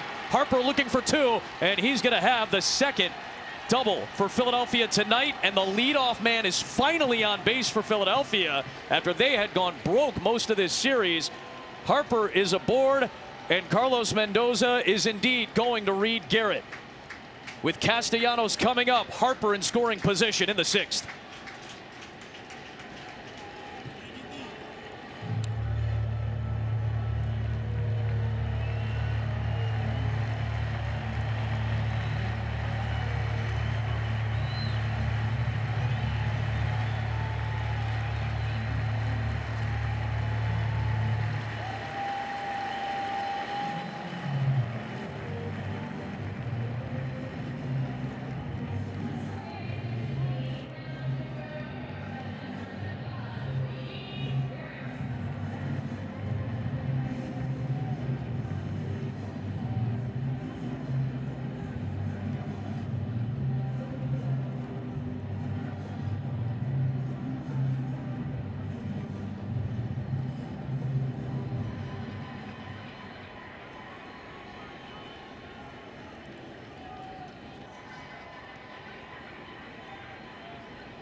How about the pair of starting pitchers tonight?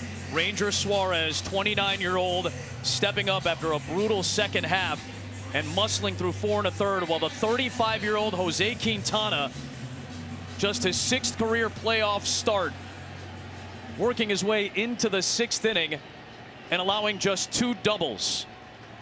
Impressive stuff from these 2 starters tonight in what was not an easy outing for either. But one of those hits against Quintana was Harper's double. The other was Castellanos. And Reed Garrett gets a splitter underneath the bat of Castellanos to start him off here.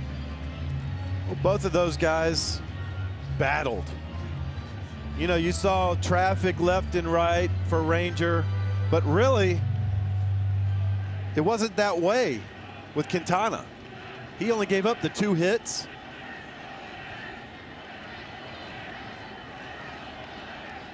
Now look at Harper. And a skipper into the glove of Alvarez. Good grab right there. He only gave up the 2 hits. You know, he worked around some deep counts here and there, but he He threw 22 changeups tonight, 21 of them below in the dirt for chase. They swung 4 or 5 times, swung and missed, got some outs with it. He effectively worked around the zone. Now it's up to the bullpens. The 1-1. Castellanos fouls it off of Alvarez, who is going to need a moment. 1-2. Quintana signed with the Mets 18 years ago. Debuted with the White Sox 12 years ago. He had a great catcher when he debuted, by the way. I should say.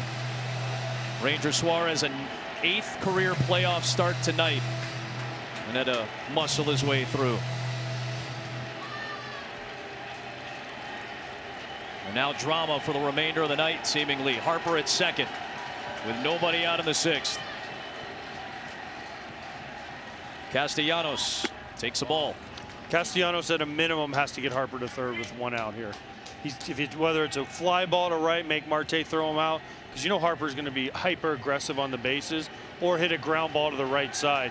At a minimum, if you drive him in, great, but you got to get him to third with less than 2 outs. Decent arms across the board in left, center, and right. Taylor had that impressive play to cut down Alec Bohm yesterday. He's got 4 assists. Marte has had one of the best arms in baseball since he showed up. He's got 6 this year. Nimmo has 4 in left. 2-2 pitch. Another bouncer, a splitter, and a good block again by Alvarez behind the plate. We've seen great plays by catchers in this game. Absolutely. I mean, blocking balls, the play by Real Muto to end the 1 inning. But watch this ball bounces. I mean, that ball, that's a 50-footer.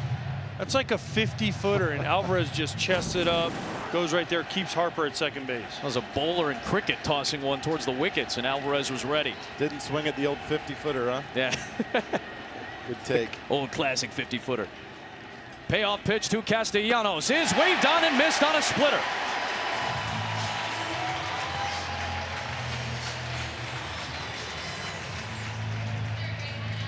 Both of these teams trying to get something going with runners in scoring position. The Phillies now 0 for 4. The Mets are 2 for 10. As these pitchers, the starters in particular, and now into the bullpens, they have really locked it down with runners on. Bohm with that tapper back in the 4th was able to score Harper, who has one thrown back at him. It went off of Harper, and that ball nearly ricocheted in an odd space, but it ends up staying there for Iglesias. Oh, you said he had one thrown back at him. It threw it right at him and hit him. It looked like it hit him right in the rib cage. And Harper needs a second here. He's actually lucky that that did hit Harper, because if not, that's going into center field. No doubt. Oh yeah, that was flush. The old peach back there.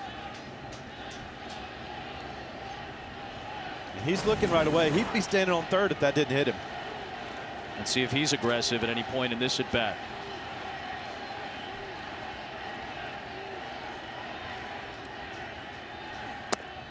In there for a strike. 0-1 on Bohm. Rob Thompson has tried to love up Alec Bohm and keep encouraging him throughout this last 3-week stretch where he has been scuffling mightily. Harper is dancing a lot at second. And it's inside to Bohm. 1-1.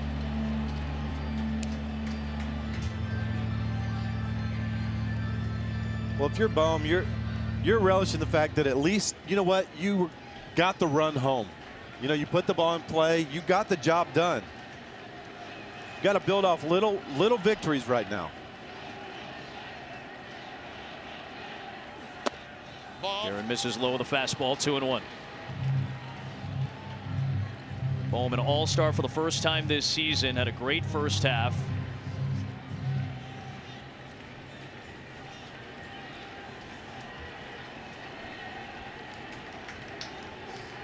Being patient at the plate this time after he's been aggressive all series.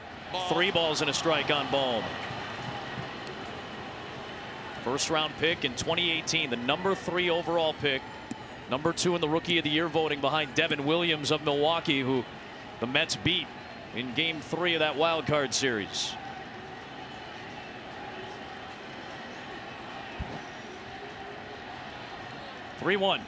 Bohm waves and misses at a sweeper. 3-2. A bad swing. Why would you throw him a strike? He chases. He's shown he's going to chase. He did it 3-1 last time. Now you got him set up.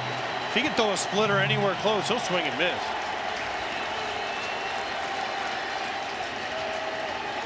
Harper at second, 1 out. A 3-2 pitch to Bohm. And he laid off the splitter in the dirt.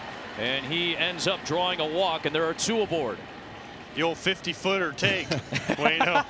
We've seen a 50-footer swing and then a 55-foot take. Well, that's the one, you know, you said anything close, but it has to come out of the hand looking like a strike, and he would have swung.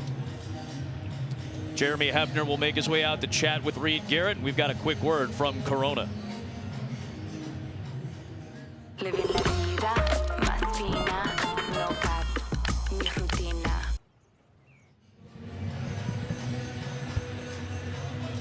Hefner out to chat with this group. Jeremy Hefner has had some good moments. Has settled down pitchers when they needed it. 38-year-old from Oklahoma. Pitched for the Mets in 2012 and 2013. In fact, got his first win in Major League Baseball against the Phillies. In the same game, he got his first Major League hit. The only home run of his career came in this ballpark off Joe Blanton. Ended up retiring in 2017. Was a scout for the Twins, and now the last 5 years with the Mets. His pitcher, Reed Garrett, faces Real Muto with 2 on and 1 out. Looking for a double play ball.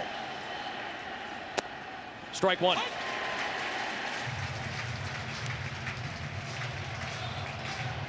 Hard to swing at a first pitch slider. But when JT's seeing the ball really well, he's going to hit any first pitch strike. That one was right there. 1-1.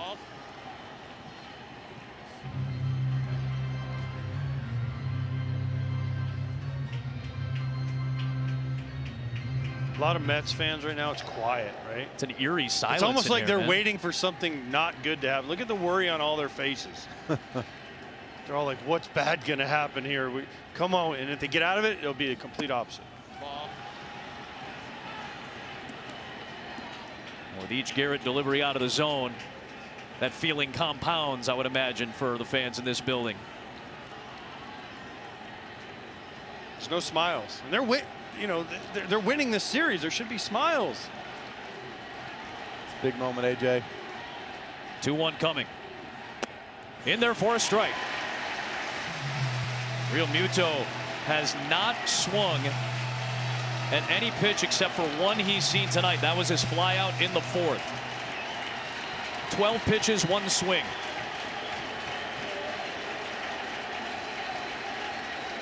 Garrett disengages.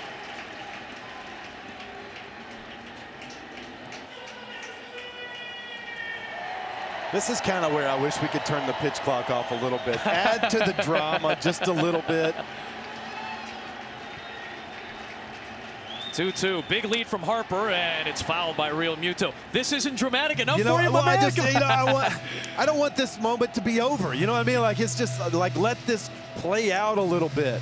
This speaks to how fun this is. This was the reaction by a fan to just that last foul ball. Oh. Every pitch, so much weight on it. They're hanging on every pitch. Oh my gosh, this is so much fun. I know there's high tension, and the fans are probably freaking out for both teams, but man, this is fun.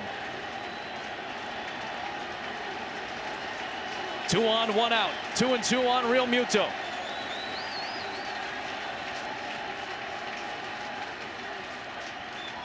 Got him.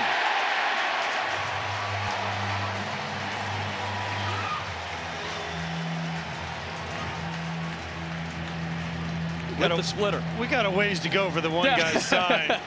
Yeah, 2 series need to end before that happens. But this is just a nasty pitch right here. Slider. Real Muto fouls it off into the glove of Alvarez. Just a nasty pitch. Now we got the lefty coming in. Stott is coming up. And to the lefty for the Mets in Peterson.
Pitch, Hit, and Run is the free official MLB skills competition for baseball and softball players ages 7 to 14. You can host a local competition in 2025 and give the kids a chance to make it to the national finals at the 2025 World Series. PitchHitRun.com.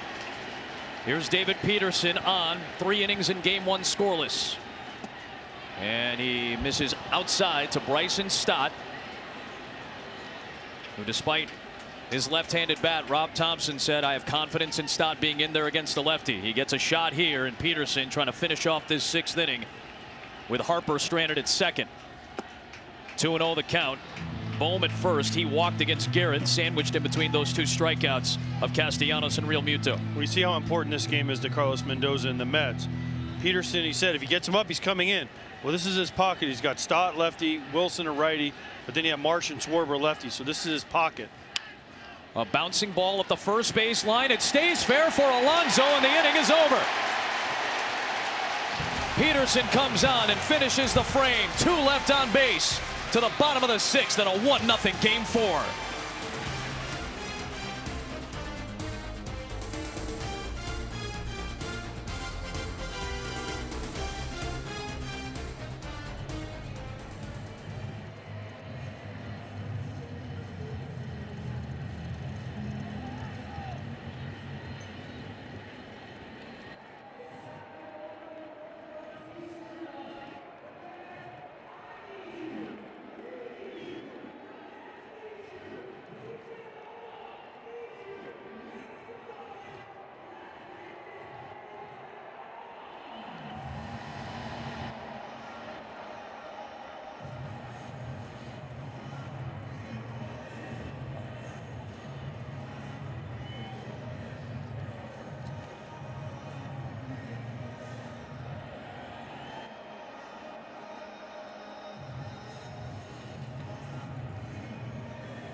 Take a look at Fox Foresight powered by Google Cloud. Mets have a 28% chance of an extra base hit in this inning. They've got their 6-hitter J.D. Martinez leading things off against Jeff Hoffman, thanks to Google Cloud for the real-time insights. First pitch swinging. J.D. Martinez fouls it away. 0 for 2 today. Struck out and hit into an inning-ending double play in the 3rd against Ranger Suarez. Bueno, what's it like for a reliever? That was a long inning. He got the out to get out of the last inning. Now he had to go sit over there for 15 to 20 minutes. You got to pump up your adrenaline somehow. With 2 pitching changes mixed in there, right? Yeah, that actually can be tough. These guys are used to coming in the game, doing their inning and getting out of there. Somebody else comes in. This can be something different. You just have to keep your mind, you know, focused on one pitch at a time. Hard hit ball by Martinez, past Stott in the center field.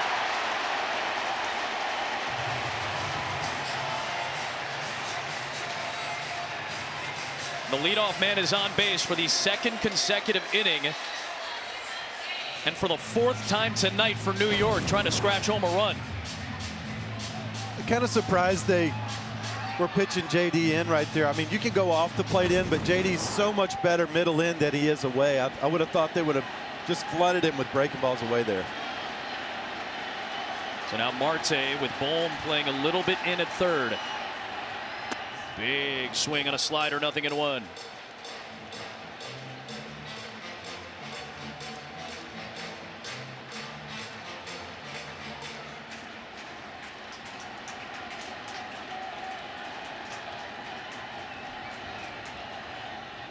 A bouncer, that one gets away from Real Muto, and Martinez will cruise into scoring position.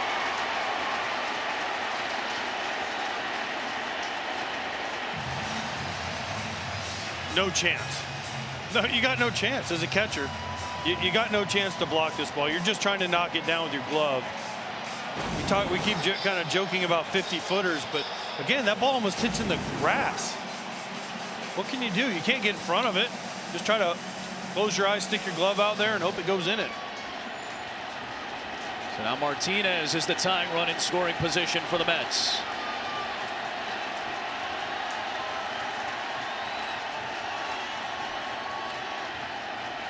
Bunt shown by Marte. He pushes it foul up the third base line, and it's 1-2. Now that's a big weapon for Marte. He loves to do that when he's third and fourth time up. He's a very good bunter. Luckily, he just, for Hoffman, he just kind of threw that up and in enough where it was hard to keep fair. If he'd have thrown him a little slider or curveball or something away or fastball away right there, that'd be a bunt base hit.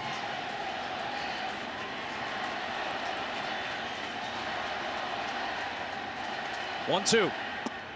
And it's 2 balls and 2 strikes.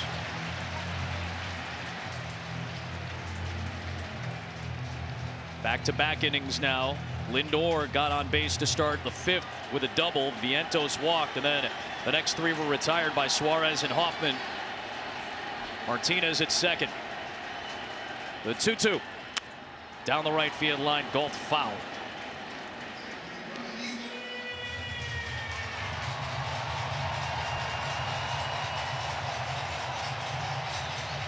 Sean Manaea, last night's starter.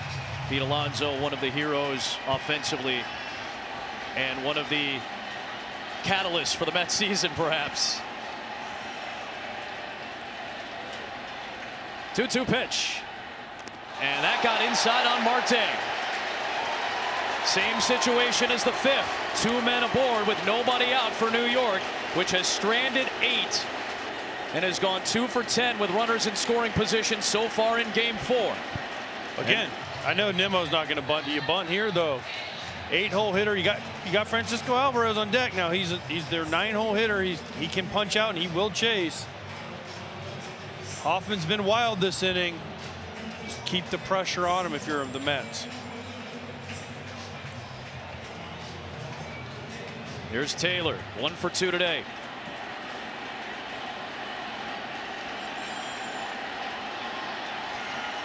Corners playing in.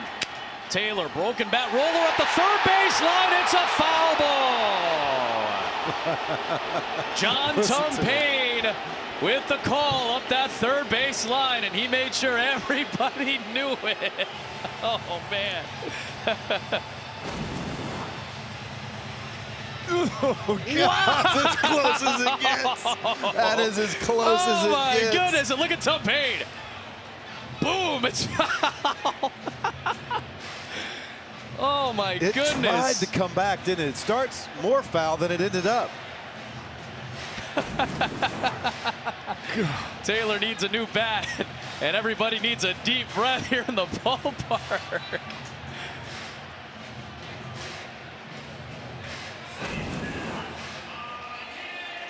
This is Mendoza, settled down after that dramatic foul ball. 2 on, nobody out, 6th inning in a 1-0 Game 4. Taylor tried to check his swing. He did, according to the first base umpire Carlos Torres. It's 1-1. You love that their manager is just, he's able to kind of keep calm in those situations, and he's still teaching through these moments. Been really impressed with Mendy.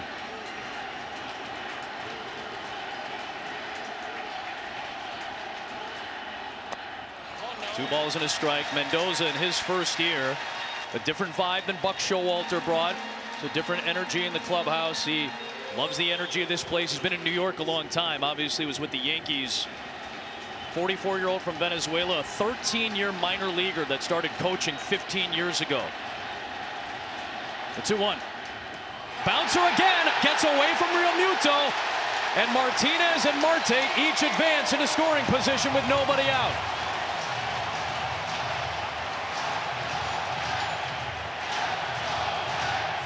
We just talked about he'd been kind of wild this inning. Second wild pitch of the inning. Gets the runners to second and third with nobody out. 3-1 count to Taylor. Mets fans are back into it. The 37-year-old Martinez at third, the 36-year-old Marte at second. The infield's in. And Taylor's out in front, 3-2.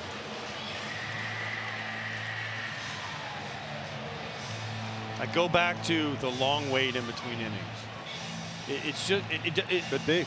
Until you've done it and you've seen pitchers do it, yeah. Guys that are used to coming in with either clean innings or they get out of big jams are usually done. He's back again. The payoff pitch to Taylor. And he just got a piece on a pitch that was coming inside on him. Still 3-2.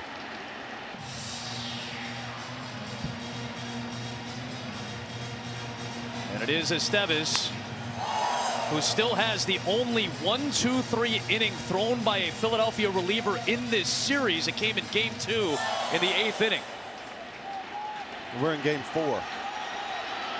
Wild. Infield still in. And it's ball 4 to Taylor. And here comes Alvarez with the bags loaded for the 3rd time for New York tonight.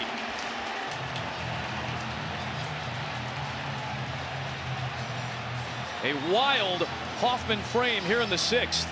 You got to go talk to him. There he comes. Caleb Cotham coming out right on cue, Waino.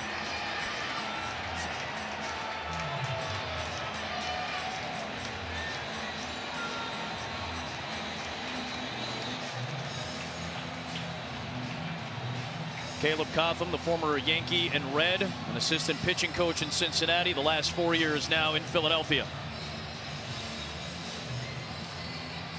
How are they going to wiggle their way out of this? They've already done it once tonight. The Mets have left the bases loaded twice. This is their 3rd shot. This meeting on the mound is about strategy. It's about getting him to relax, looking into his eyes, being positive with him. And also telling him, hey, 1 pitch away. If you give up 1 run and it's 1-1 after this inning, that's okay. Yeah. Yeah, you're just getting outs right here. You don't want to compound the inning, right, Age? So Hoffman resets, and it's the 22-year-old Francisco Alvarez, already finishing his 2nd full year in Major League Baseball, coming up with the bases loaded and nobody out. Mets lead the series. Phillies lead game 4.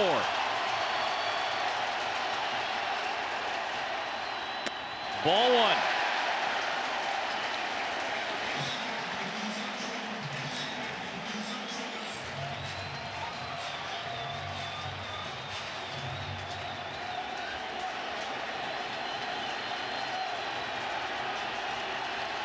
Alvarez. Did he go around? He did. Torres says yes. It's 1-1. That is an interesting. You could tell he was predetermined. He was swinging here, AJ, but he hasn't really been close in 4 or 5 pitches to swing at that 1-0 pitch. You could tell he was auto swinging there.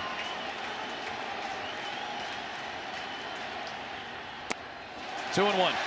Hoffman hadn't shown the ability to throw anything for a strike. You got to look for 1 pitch in 1 zone. It's got to be right down the middle. And this is when we talk about things happening quick. Think about this inning, how quick it's happening. 26 Hoffman pitches, only 14 for strikes. 2-1. Wow, that's a great right pitch. over the plate. 2-2, right on the outer edge. That started off and worked right back to the corner.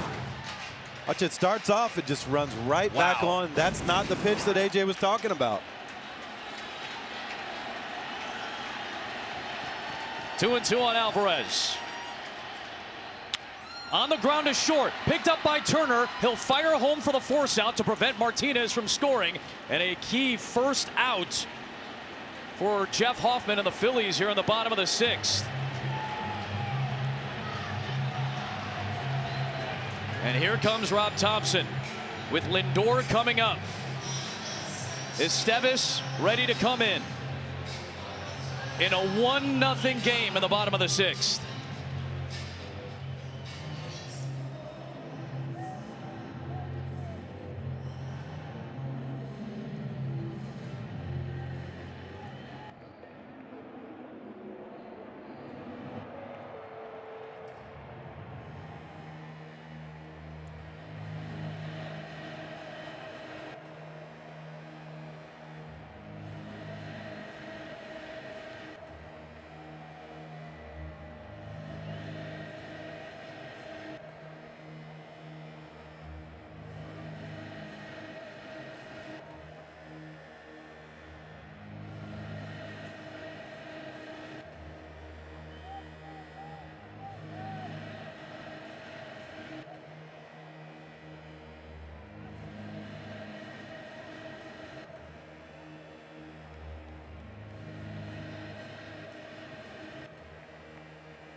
Welcome back to the 2024 NLDS on FS1, presented by Booking.com.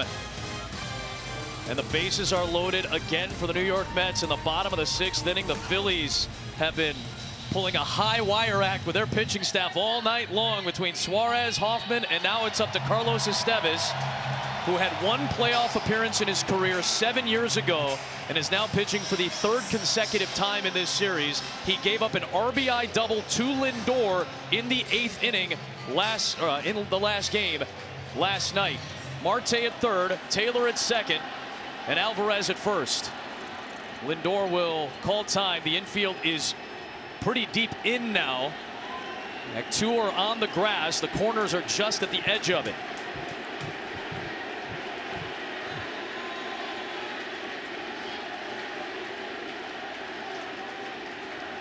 Lindor batting lefty now. And he takes ball 1. Interesting play last time by Trey Turner with JD Martinez at 3rd.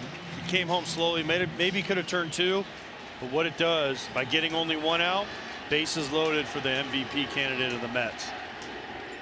And he takes a home run cut on a fastball at 100. I know they got charts for this stuff. Trey's playing like almost right behind the pitcher up the middle. Lindor, with a guy throwing 100 miles an hour on the mound, I guarantee he's looking at that hole on the left side. Up and in, 2-1. The better question is, when's the last time Carlos Estevez pitched in the 6th inning? Good call again. The type of managing that both managers kind of came into this game with. Highest leverage to your most trusted arms. The 2-1. Lindor towards right center field. This one is back. It is gone! Grand slam! And Lindor puts the Mets on top. The biggest swing of the season for New York.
Strike one to Vientos. Doc loves it. And the Mets fans erupted with that monster swing from Francisco Lindor. The biggest swing in a New York Met uniform for Lindor. Middle, 99. Estevez is praying that it doesn't go out. Knows it. You know what the best part is? As Vientos goes down swinging, 2 down. Lindor didn't even celebrate. Lindor just ran around the base like this was a regular season homer. He hit it. He knew it, but watch. He just, no bat flip, nothing. Just ho-hum. No big deal. That is such a big swing right there.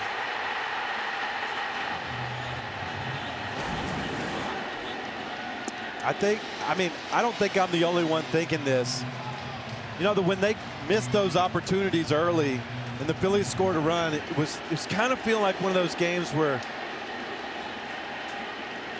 it just seemed like it was going to be one of those weird wins for the Phillies coming out of nowhere when no one expected it, when it felt like the Mets were winning 5-0 and they were losing 1-0.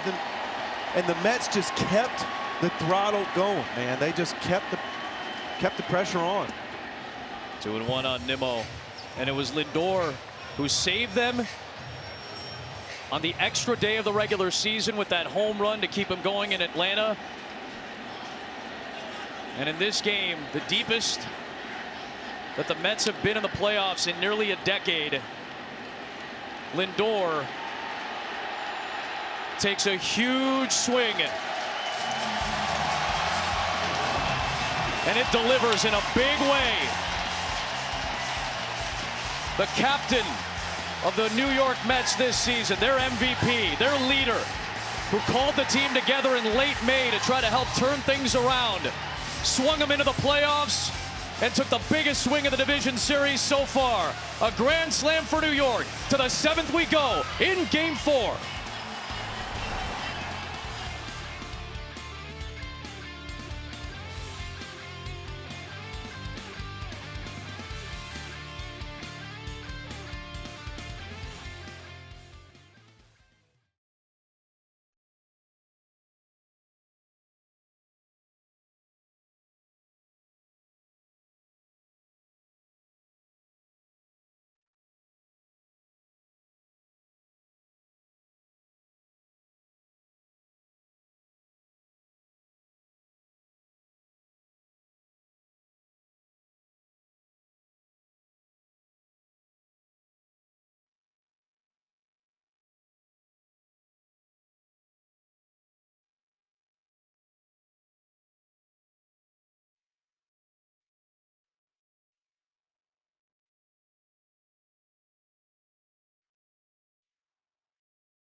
They just gave Francisco Lindor an ovation as he came out in between innings. It's the second Mets grand slam in postseason history.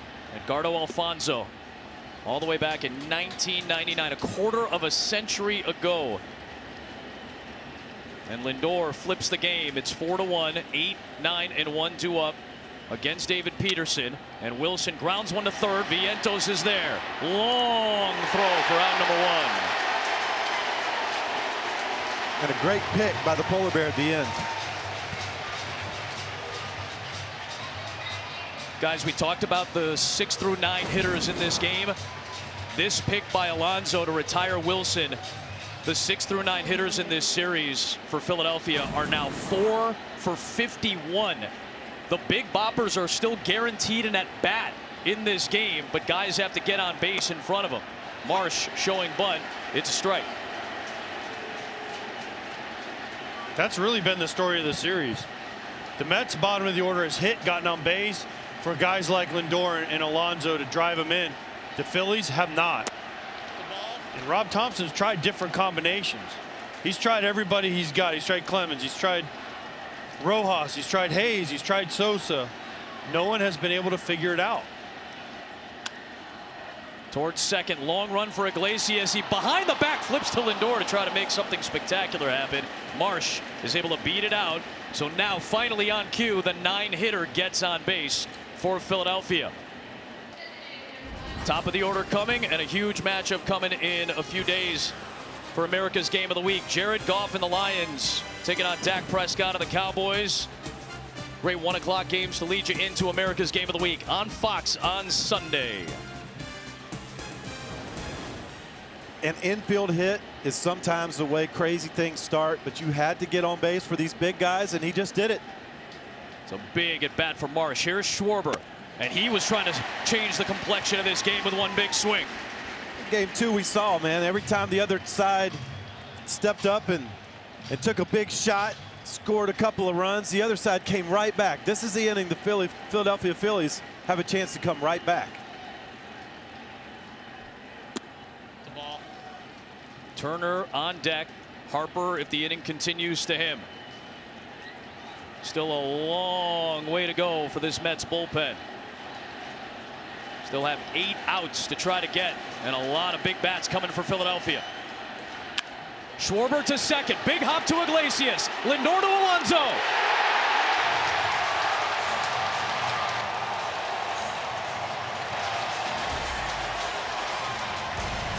There's 2 quick outs right there to finish off the 7th. Peterson gets out of it. It's stretch time in Game 4.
Pete Alonso, the Tampa, Florida native, will come to the plate to start the bottom of the 7th. Families affected by Hurricane Milton and Hurricane Helene urgently need your support. You can help the American Red Cross provide meals and shelter to people when they need it most. Donate today to Hurricanes Milton and Helene by going to redcross.org or calling 1-800-RED-CROSS. Orion Kirkring to Pete Alonso. That's up the third base line. A fair ball, and Alonso looking for extra bases. And Orion Kirkring on the first pitch he throws gets rudely greeted by Alonso. Kirkring, the former South Florida Bull who played his college ball in the Tampa area. Listen, great swing by Pete Alonso, not to put a damper on the excitement of this game, but being from Florida, living in Florida, Hurricane Milton is hitting right when Pete Alonso gets that double. There's so many people affected by that storm and the previous storms. Please help if you can. You got Carlos Mendoza. You got Pete Alonso, who's a Tampa native. You got the Phillies that do their spring training in Clearwater. Orion Kirkring went to USF in Tampa. Please help if you can. That one gets past Real Muto. A lot of wild pitches the last couple of innings, and Alonso on to third base here in the 7th. That's huge right there. Getting him to third now. They don't have to bunt him over there now. He's already in at third base. But also the pitch that Pete hit. You know, he hasn't hit the fastball in, but he does hit the traveler, the one that starts away and works in. That's a completely different pitch. Now the infield has to play in, and it's 3-0 on Iglesias. And again, the ineffectiveness of the Philadelphia bullpen. They can't get a 1-2-3 inning. Zach Wheeler dominated. Since then, it has been a disaster for the bullpen. Even after Zach Wheeler left that game 1, there has been nobody that can step up and give them a clean inning to get some momentum going. It's, oh, we're in trouble, we're in trouble, we're in trouble. They're always playing catch up from the bullpen. And there is ball 4 from Kirkring. The first 2 men have reached here in the 7th inning. And really part of the success of the Phillies the last couple of years, their bullpen was able to give them key innings at big moments after they had been one of the more maligned bullpens in Major League Baseball for some time. Rob Thompson came in the middle of 2022, and their bullpen, their best arms, played like really good arms en route to a pennant and a trip to the LCS. But it's been a rough go in this series against New York, a team that has hurt bullpens throughout this 2-week excursion. Martinez waves and misses. They got after Iglesias of Atlanta. They got after Devin Williams in Milwaukee. They've gotten after this Philadelphia pen in this division series. Well, they have just put the pressure on nonstop, every inning, every game. They have just been an unstoppable force. 1-1. If you're New York, you don't want to stop, though, right? I would imagine. No. Again, you still have Turner, Harper, Castellanos with at-bats coming. Any run helps. And as we've said multiple times in this series, no lead feels safe. And with how these playoff games have gone back and forth across the board, no lead feels safe. The Mets are one swing away from J.D. Martinez or Starling Marte or Taylor from putting this game away. It's that on the brink for Phillies. You're saying that it's teetering now for Philadelphia. Oh, yeah. The season is in these next 3 outs right here because you got Turner, Harper, Castellanos coming up. You think your best opportunity, but if they're down 4, 5, 6 runs, those good bats almost don't matter. On the ground towards third, foul.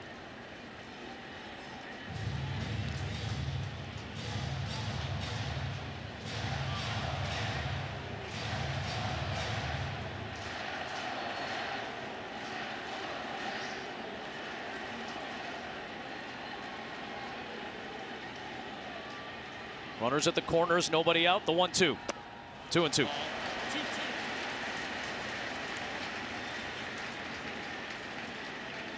Martinez, they took a flyer on him for a 1-year deal, was dealing with a back injury in spring training, did not debut until later in the season.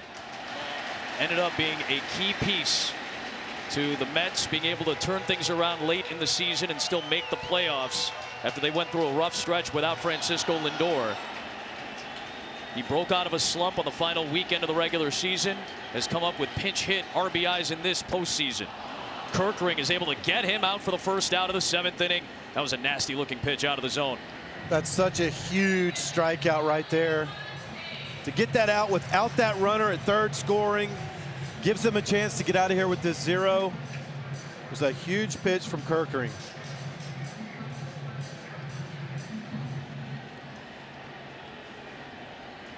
So now it's Marte. A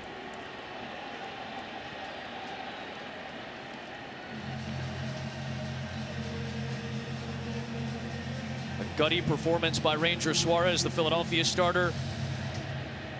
Jose Quintana for the Mets muscled through 5+.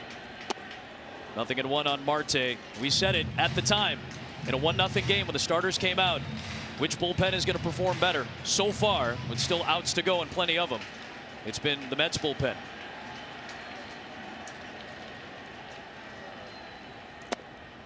Nothing at 2. Boy, 2 great pitches right there in a row from Kerkering. Located a great sinker, strike 1. Came back with a really good sweeper, strike 2.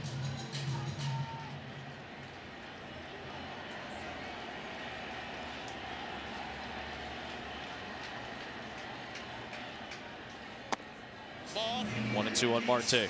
Man, you can tell when Marte gets the 2 strikes, he almost takes all the movement out. He is just trying to put the ball in play, shoot it to right field any chance he gets.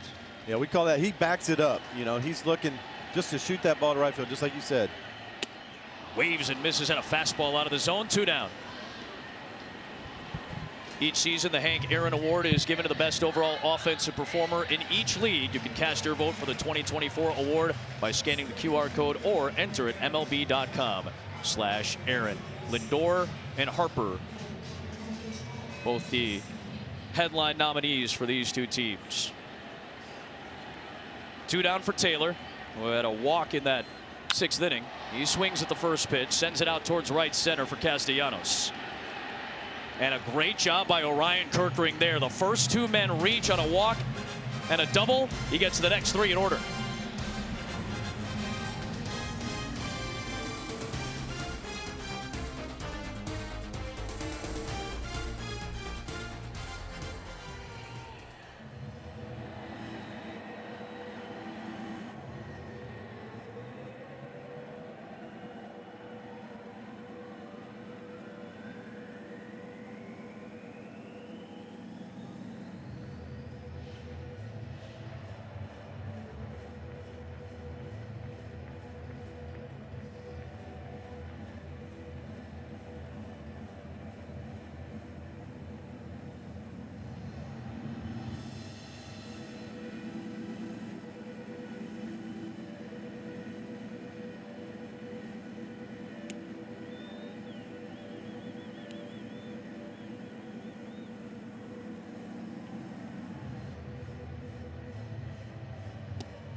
Your team, your players, your home for postseason baseball. Get personalized highlights and push notifications just for you.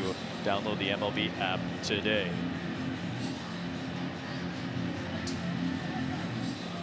So here is Philadelphia's biggest shot to get back in this. Turner, Harper, Castellanos against David Peterson.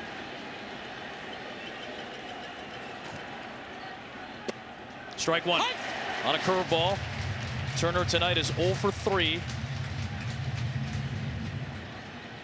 Just 3 for 14 in the series. 1-1. Got to score. You got to score here. This is your chance if you're the Phillies. Heart of the order. Before Edwin Diaz gets up for the Mets, you got to score. Tell you what, how about the faith in Peterson right here? Sure. Your young future starting pitcher star. They give the 8th inning of. They give the 8th inning with the heart of the Philadelphia Phillies lineup up there. A lot of people would have thought maybe bring in Diaz right here, but they believe in this guy. 2-2 pitch to Turner. 1 away in the 8th.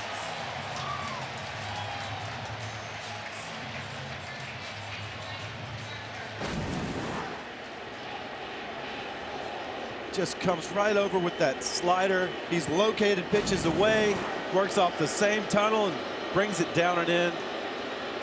And it's the same story. They keep chasing AJ. Yeah, but give the Mets credit. They keep making pitches. Absolutely. For them to chase too. Now it's Harper, who used a timeout before this at bat. Swings at the first one. Vientos to his left. 2 away in the 8th.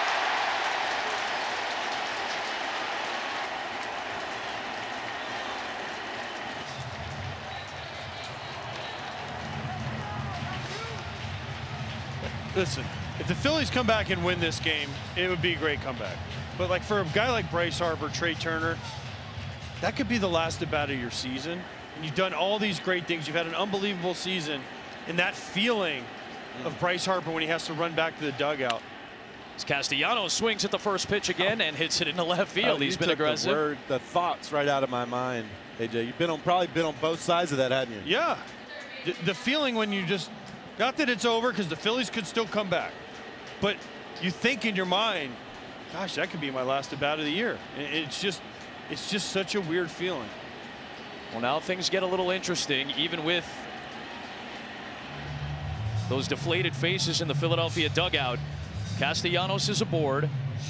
Hefner is out. You've got Bohm coming up here, and you wonder when Edwin Diaz might start. Well, right on cue. Thanks, guys.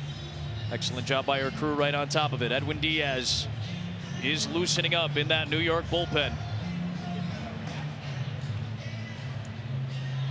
The Philadelphia Phillies had that long playoff drought.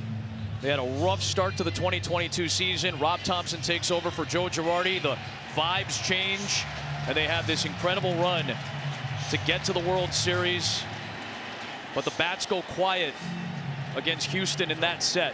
They come back last year, battle through the wild card again, get to the league championship series, had a 3-2 lead coming back to Philadelphia, and Arizona took game 6 and 7 to head to the World Series. And now this season, the best team in the National League East, which did have some scuffles in the second half of the year, but was the division champion for the first time in 13 years. 4 outs away from being eliminated yet again, shy of their World Series or bust mentality that they came in with. Their owner said it. He said it. He wants his trophy. Well, right now, nothing short of winning that trophy is what the Phillies are about. Everything in their organization points to that. They're going to need a massive comeback here to keep those hopes alive. Up the first base line, it is a foul ball.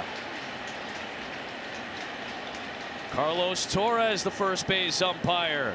Was that line drive past the base? I think that's what the argument is here from Paco Figueroa, the first base coach. He's asking Carlos Torres about that. You can challenge a fair or foul call from the outfield, but not on the infield. Well, anything past the bag, right? Right. Anything in the air past the bag. Yeah, but it bounced already. It already bounced. There you go. There's your See, answer. I thought, Was that bounced? I thought. I don't know. It's so hard to tell unless you have a ball a camera right down the line, which is we're pretty close.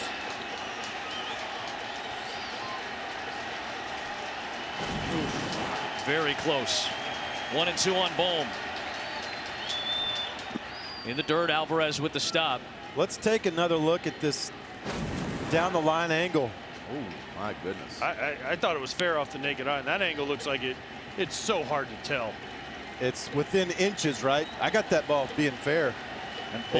And Bohm was going after the umpire, and that's why Paco Figueroa stepped in to make sure nothing happened to Alec Bohm. Now a 2-2 pitch from Peterson. Over Peterson, Lindor to his left, smoothly takes it for the third out. Peterson out of it. And the Mets coming to bat in the bottom of the 8th.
Mets with a 4-1 lead, 3 defensive outs away from a trip to the National League Championship Series.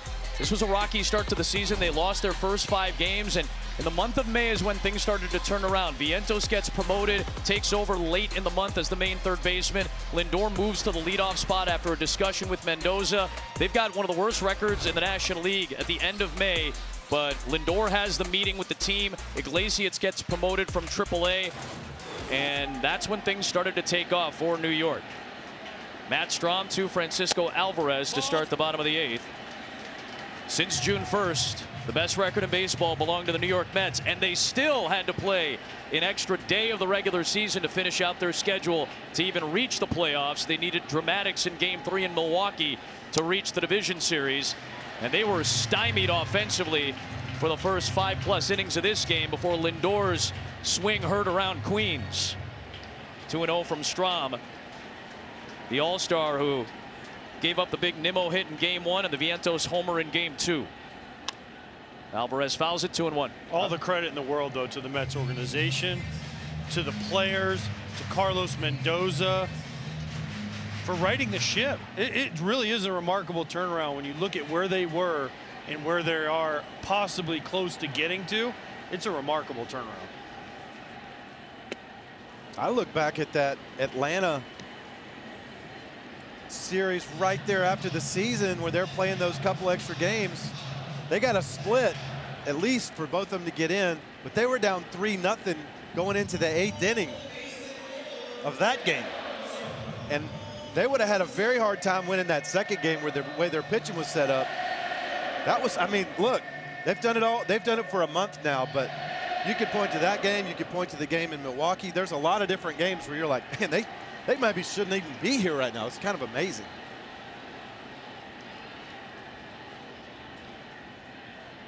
Two-two pitch. Fouled away.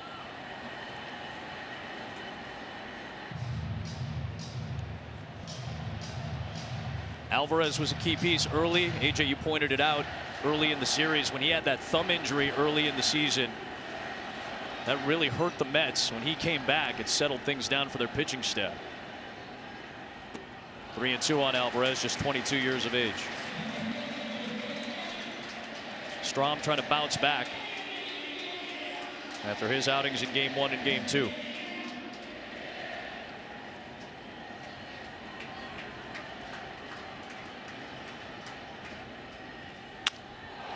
Out towards center field and Marsh. He's got it for out number 1. This is what you guys were talking about. The 161st game of the season. The day after the season was scheduled to close. Hits that huge home run to put the Mets on top. To that point, the biggest swing of their year. And then with the offense scuffling to put runs across here in Game 4. His grand slam turned this game around. And here they are at Citi Field chanting MVP. Out towards left, and it is a sliding catch by Wilson. Nicely done for the second out. Down to Tom Verducci for more. Yeah, this is legendary stuff when we're talking about Francisco Lindor. Don't forget, it was only a couple of weeks ago the Mets weren't sure if he could play again this year because of back spasms. It takes him 40 minutes of therapy just to get on the field every day. If you think about going back to that home run off Iglesias, going back to the clinching game in Milwaukee when they were down 2-0 to Devin Williams, the lights-out closer. He started the rally with a walk, and then today against Estevez with the grand slam. Those are 3 potential clinchers against 3 closers, and Lindor coming up big every time. And Tom, correct me if I'm mistaken, I believe that count against Williams was 1 ball and 2 strikes before he worked that walk. He's been an on-base machine, getting on base 20 times in these 11 games since he came back from that back injury. But it was the power tonight, perhaps the biggest blow of his career. Out to center for Vientos. Marsh is there. 1-2-3 inning. Last chance for Philadelphia. Real Muto, Stott, and Wilson. And here comes Edwin Diaz.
Edwin Diaz coughed up a 3-run lead in that game 161 at Atlanta.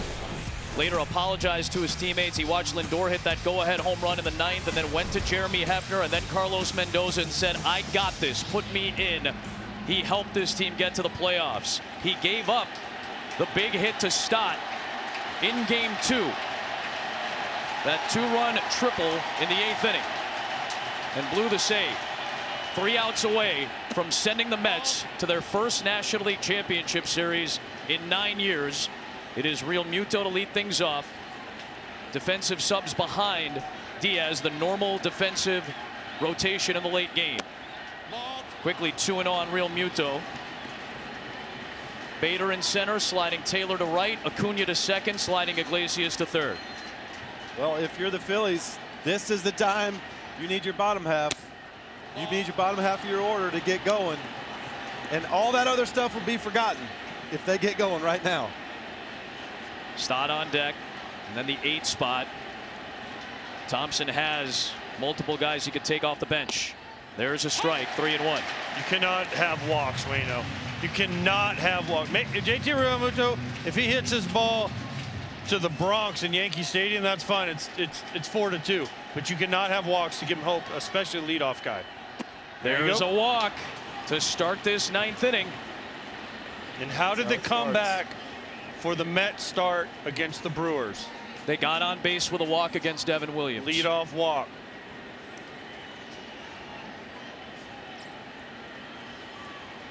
It has been an up and down year for Edwin Diaz. In his season back from a knee injury he suffered in the World Baseball Classic in 2023. He missed all of last season.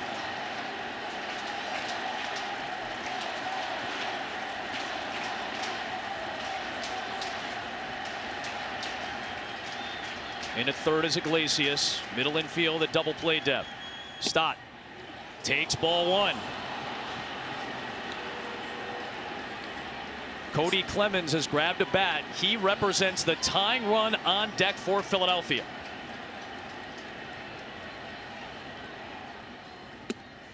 Stott has got to be patient here, Adam. And now Ryan Stanek has already picked up a baseball in the Mets bullpen. All the Phillies want is to get to the top of the order. Yes. If they get to the top of the order, the tying run will be at the plate.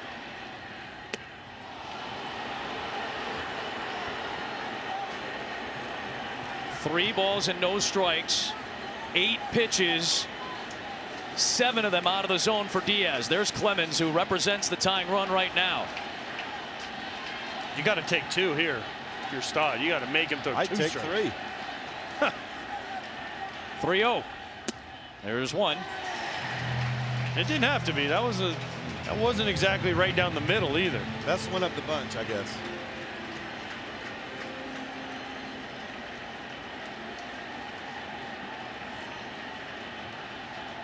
Three-1 pitch. It is ball 4, and the tying run will come to the plate for Philadelphia. Back-to-back Diaz walks to start the 9th inning. And immediately, here comes a mound visit. Well, we've seen Hefner come out there and have the magic stick when he had the meeting with game 2. Let's see if he can pull the magic out again. Game 4. And now Clemens, who has a couple of base hits and an RBI in this series. He's had to come in off the bench a couple of times. The son of the 11-time All-Star, multi-time Cy Young Award winner and 2-time World Series champion Roger Clemens will pinch hit for Wilson as the tying run. He has had some clutch moments this year.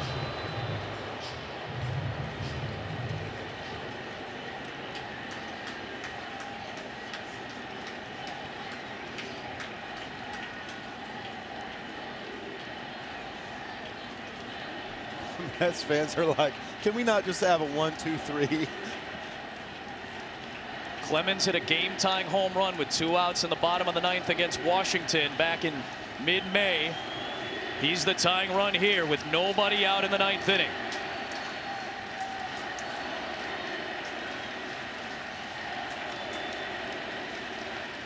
First pitch. is a ball. And Diaz just cannot find the zone right now. 9 out of the zone out of the 11 he's tossed. There's a strike. And has it been all fastballs? Have there been any sliders mixed in? It's been all heaters, hasn't it? I think he threw one slider. As a catcher, you're always like, all right, let's throw something else just to make him move his hand around and think about something different. One slider was the walk pitch to Real Muto. That's it. Oof, there was a slider and it missed way inside. Man, these are some nerve-wracking moments for everybody because you're so anticipating winning the game, winning the series, and with every base runner just gets a little tighter, a little bit tighter. Big cut from Clemens. It's 2-2. So much more nerve-wracking when you're not playing. When you're playing, you don't even notice it. But man, I'm like, oh my goodness. What's the deal with this game? 2-2.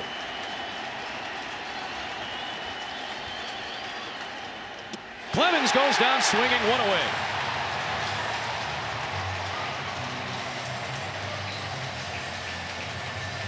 Two and 1 count on Clemens. He comes back for the strikeout. See the good run on his fastball. When he's locating that, it's so hard to hit. It's got great carry and great run. It's very hard to center that up. Here's Marsh. Strike one.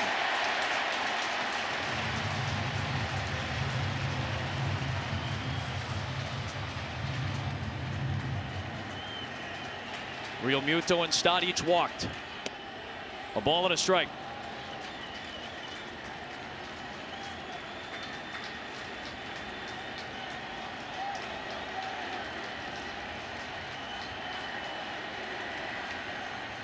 Marsh waves and misses, 1-2.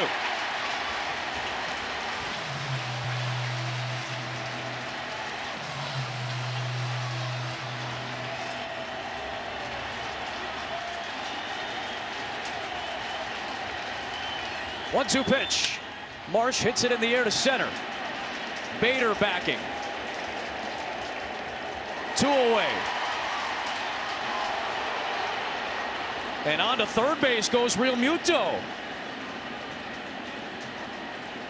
It didn't look like that Real Muto was going to take off initially. He ends up just taking off and sliding into third base. And now runners at the corners with 2 down. Well, Bader does the right thing. He just throws it to second base. Real Muto thinks he's going to throw it to third, and then he's kind of stuck, so he goes. Doesn't mean anything. Just an interesting position to possibly be in for Real Muto more than anything else. I guess it maybe opens up the hole on the right side, but I can't imagine Alonso's going to hold the runner over at first. So that kind of takes away that hole. So now the season is on the line. Stott at first, Real Muto at third, and Kyle Schwarber, one of the most prolific playoff home run hitters in the history of this sport, who has never had a hit against Edwin Diaz, 0 for 9 with 7 strikeouts, will climb in as the tying run. Runner takes off from first, defensive indifference. Stott is at second, strike one to Schwarber.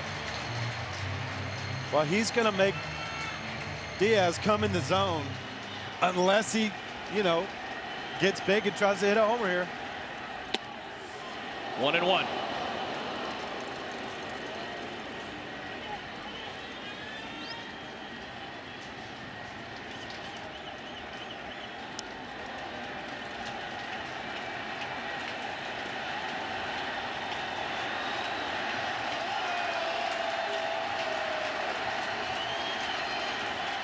Diaz to Schwarber, the 1-1 pitch. Down the right field line, foul, and it's 1-2.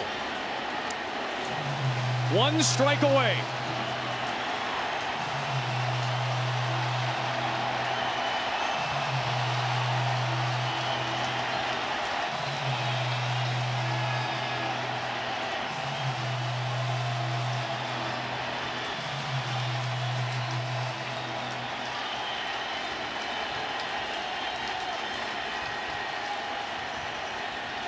Tying run at the plate. The 1-2 pitch. Swing and a miss! The incredible turnaround by the New York Mets has taken them to their first National League Championship Series in 9 years.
What a scene in Queens. In a dramatic Game 4 clincher, the first clinching game that these Citi Field fans have seen the Mets win for a postseason series in the 15 years that this ballpark has been open. They clinch a playoff series at home for the first time in 24 years.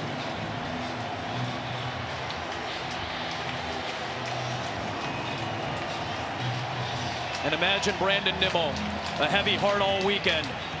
He's heading to the National League Championship Series for the first time.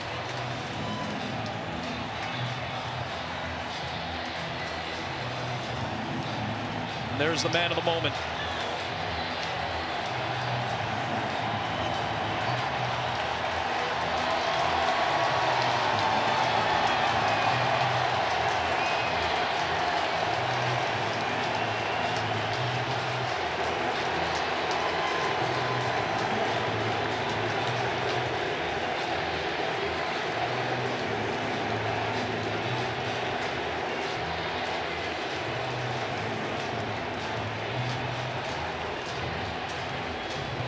The Mets are headed to the LCS. Down to the field, Francisco Lindor is with our Tom Verducci. Thanks. Francisco Lindor, welcome to the land of postseason legends. Your team is trailing. You hit a game, go-ahead, grand slam in the first time the New York Mets have clinched a postseason series in this ballpark, and now the chance to play for the National League pennant. What does this moment, this night mean to you? You said it yesterday. We had a great opportunity in our hands, and that's what it is today. It's a great opportunity. We're blessed to do this in front of the fans. We just keep climbing. My bat doesn't come up if it wasn't for the guys in front of me. Yeah, today I was the one that drove in runs, but it could have been anybody. Francisco, you saw 4 straight fastballs and squared up the 4th one. Take me through that at bat and the way that you ran around the bases. What's going through your mind? I was just trying to get a good pitch to hit and bring one run hit in, and it worked out. It went over the fence. I wasn't trying to be the guy. I was just trying to continue the momentum that the guys had. Francisco, you hear this crowd. You hug the owner, Steve Cohen. When you came here to the New York Mets, did you imagine it could be this good? This is what I wanted. I came here to play winning baseball and to get an opportunity to try to win a World Series, and we got to keep on climbing. I mean, thank you, fans. I love you guys. Met Nation, amazing. And I'm blessed. Glory to God. I'm blessed. My daughters and my wives are here, and they get to watch Daddy do something special. And the story continues. We will see you in the National League Championship Series. Sir, go. Thank you. Back to you, Adam. His wife Katya, his daughters Kalina and Amapola, frequent visitors to Mets games, and they get to see their father keep playing postseason baseball. The first piece of the Steve Cohen turnaround for this New York Mets organization.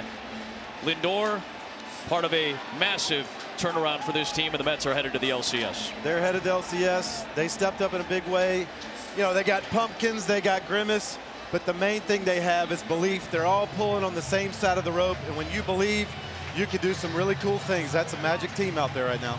They have all the momentum in the world right now. The comebacks from where they started early in the year, the best record in baseball since June 1st that we showed, winning the game in Atlanta, being on the brink in Milwaukee, beating the Phillies, one of their nemesis and their division champions.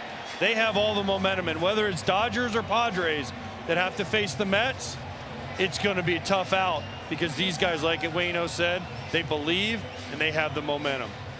The house money Mets are headed to the National League Championship Series for the first time since 2015 in what was the first ever playoff series between the Mets and Phillies. It did not disappoint in terms of drama. For AJ Pierzynski, Adam Wainwright, Tom Verducci, the wonderful women and men of our Fox Sports crew, Adam Amin sending you to Kevin Burkhardt in LA.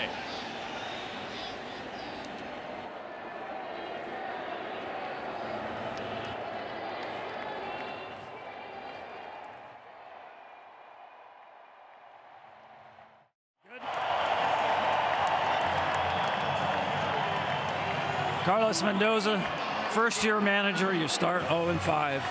You're 11 games under 500 at the end of May, and now you will be playing for the National League pennant. What does this night mean for you? This is unbelievable. This is unbelievable, humbling. But I'm looking around this, it's like a dream come true. You got to give the credit to the players, to the coaches, the whole organization. It wasn't easy, like you said. A lot of adversity, ups and downs, and we never gave up. I knew I had really good players. I knew we had really good people here. That one was best for this organization, and here we are, man. It's like a movie. We just had to continue to enjoy it, and I'm just proud of the whole group. The Phillies tried basically every pitcher they could to hold down your offense, and they just could not do it. Is this the best your offense has been clicking this year? Yeah, I mean, the at-bats that we're having, especially now in the playoff, and I'm going to go back to that game that we clinched a playoff against Atlanta, against one of the best bullpens in the league. We did it against the Brewers, now against the Phillies for 4 games. I think it's just people believing in themselves, believing in their teammates, passing the baton, not trying to do too much, controlling the strike zone, and just staying in the moment, putting the ball in play, and I'm just proud of them. And now you're going to the NLCS. You can believe in that. Yeah, we got to continue to believe, you know. Congratulations, Carlos. Thank We'll you. see you at the LCS. Back to you.